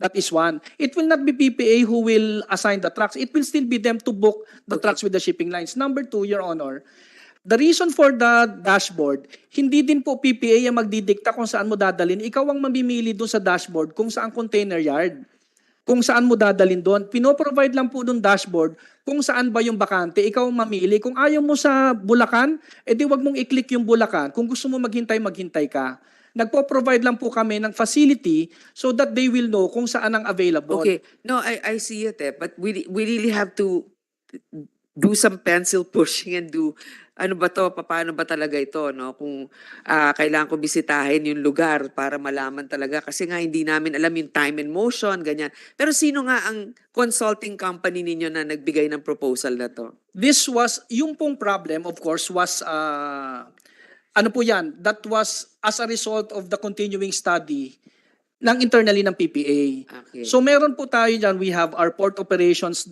services, we have our commercial services, and then this was presented po to the board. Dati ka na ba sa PPA? Yes, Your Honor. As what? I was GM from 2016 till 2022. And then, ngayon, I was GM ka- reappointed po back in October 2022. Okay. Sige, attorney, I think, Attorney Santiago, we will have to really sit down. Di kaya ng isang hearing na ganito na dapat talaga nag-uusap tayo. So paano? Para ma-drawing ko, we have to digest this. This is actually quite complicated. Can I just remind you that public services, my committee, has to deal with telco, water, electricity, transportation. So this is another different section of terminologies that I'll have to be able to understand. So, but thank you for patiently explaining. Now, I know I said last na si Mr. Galeng, pero pwede pa si Yusek Sarmiento. Thank you, Madam Chair, and thank you, Madam Senator Risa. I would just like to share the position of the Department of Transportation with regards to the Senate resolution calling for an inquiry in aid of legislation into the increased logistics costs in the Philippines caused by the rising port fees and charges, if I may. We have submitted this position paper already If you've to the committee, submitted, just but give I me would, the yeah. gist. But we would like to share, I would like to share this with the stakeholders because there were several subjects that were discussed which was covered here. In the Philippines, high logistics cost is recognized as one of the most pressing challenges. In fact, this is backed up by the World Bank ranking on Logistics Performance Index, wherein the Philippines ranked 60th out of 160 countries. The LPI is measured using 6 indicators, basically representing areas for improvement, specifically efficiency of customs and border clearance. That's for the Bureau of Customs. Quality of trade and transport infrastructure. That's for the OTR and DTI. Ease of arranging competitively priced shipments. Competence and quality of logistics services. And last, the ability to track and trace consignments and timeliness. The Department of Trade and Industry also cited stating that the transport and logistics in the Philippines comprised 27.16% of cost of goods sold, higher than its ASEAN counterparts like Indonesia, Vietnam, and Thailand. We in government would like to reduce this to at most 20%. Now, what are we doing right now? During the September 12, 2022 cabinet meeting, the President conveyed his directive to our department, to DTI, Department of Agriculture, DPWH, DILG, to formulate a 3-year plan to develop food logistics chain, the cold chain industry, ports infrastructure, and farm-to-market roads. The above 3-year agro-logistics plan will target to achieve 5 objectives, which includes ensuring unhampered movement of cargo, especially food, reduction of transport and logistics costs, inter-island Philippine connectivity. I understand the domestic shipping lines are represented here. Promotion of ease of doing business in the transport and logistics sector, and upskilling and accelerating our workforce. We in DOTR have signed with DTI in our effort to address the high logistics cost in the country. And one of this is what we call Let's Go, meaning logistics efficiency and transport seamlessness. Sir, for I'm sorry, I mean, I understand, and these are all really good objectives, but they're platitudes. What are your plans? Okay, these are the plans. Okay. We are going to prepare a master plan for ports development for the connectivity.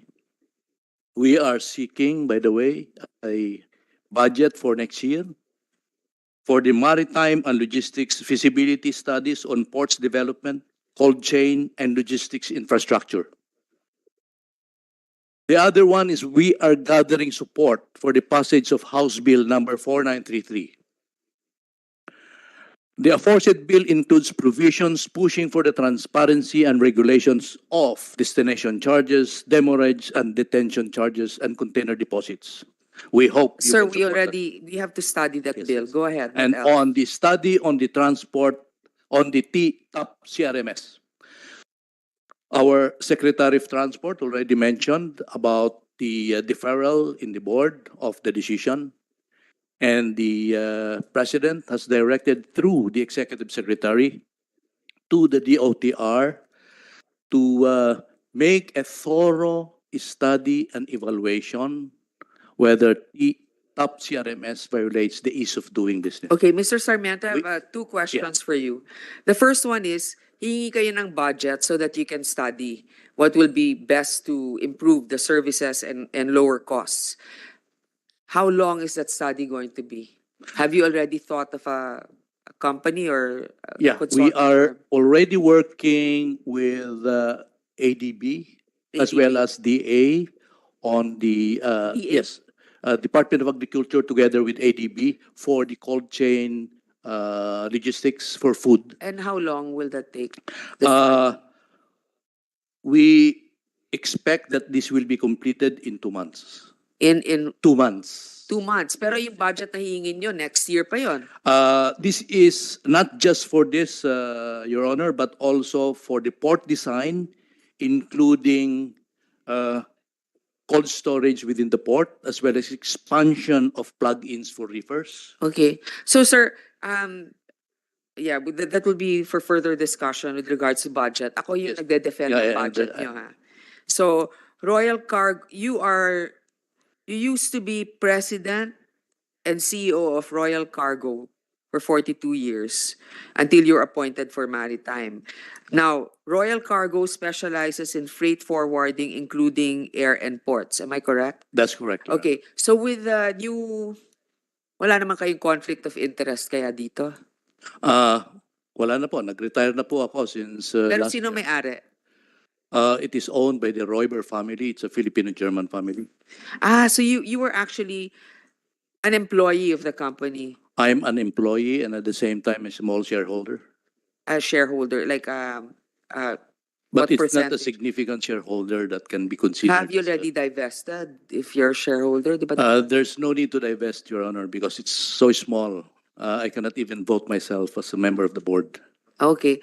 But it's good because you were a stakeholder, so you understand I understand the very well. business. Yes. So in your opinion, sir, this new policy of the PPA, distance yourself from the whole decision of the DOTR, particularly the secretary.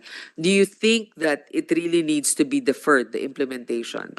First of all, Madam Chair, I did not participate in the panel to study and evaluate the top CRMS because of some, people saying that I came from the Pero logistics dapat industry. kasama No. ka.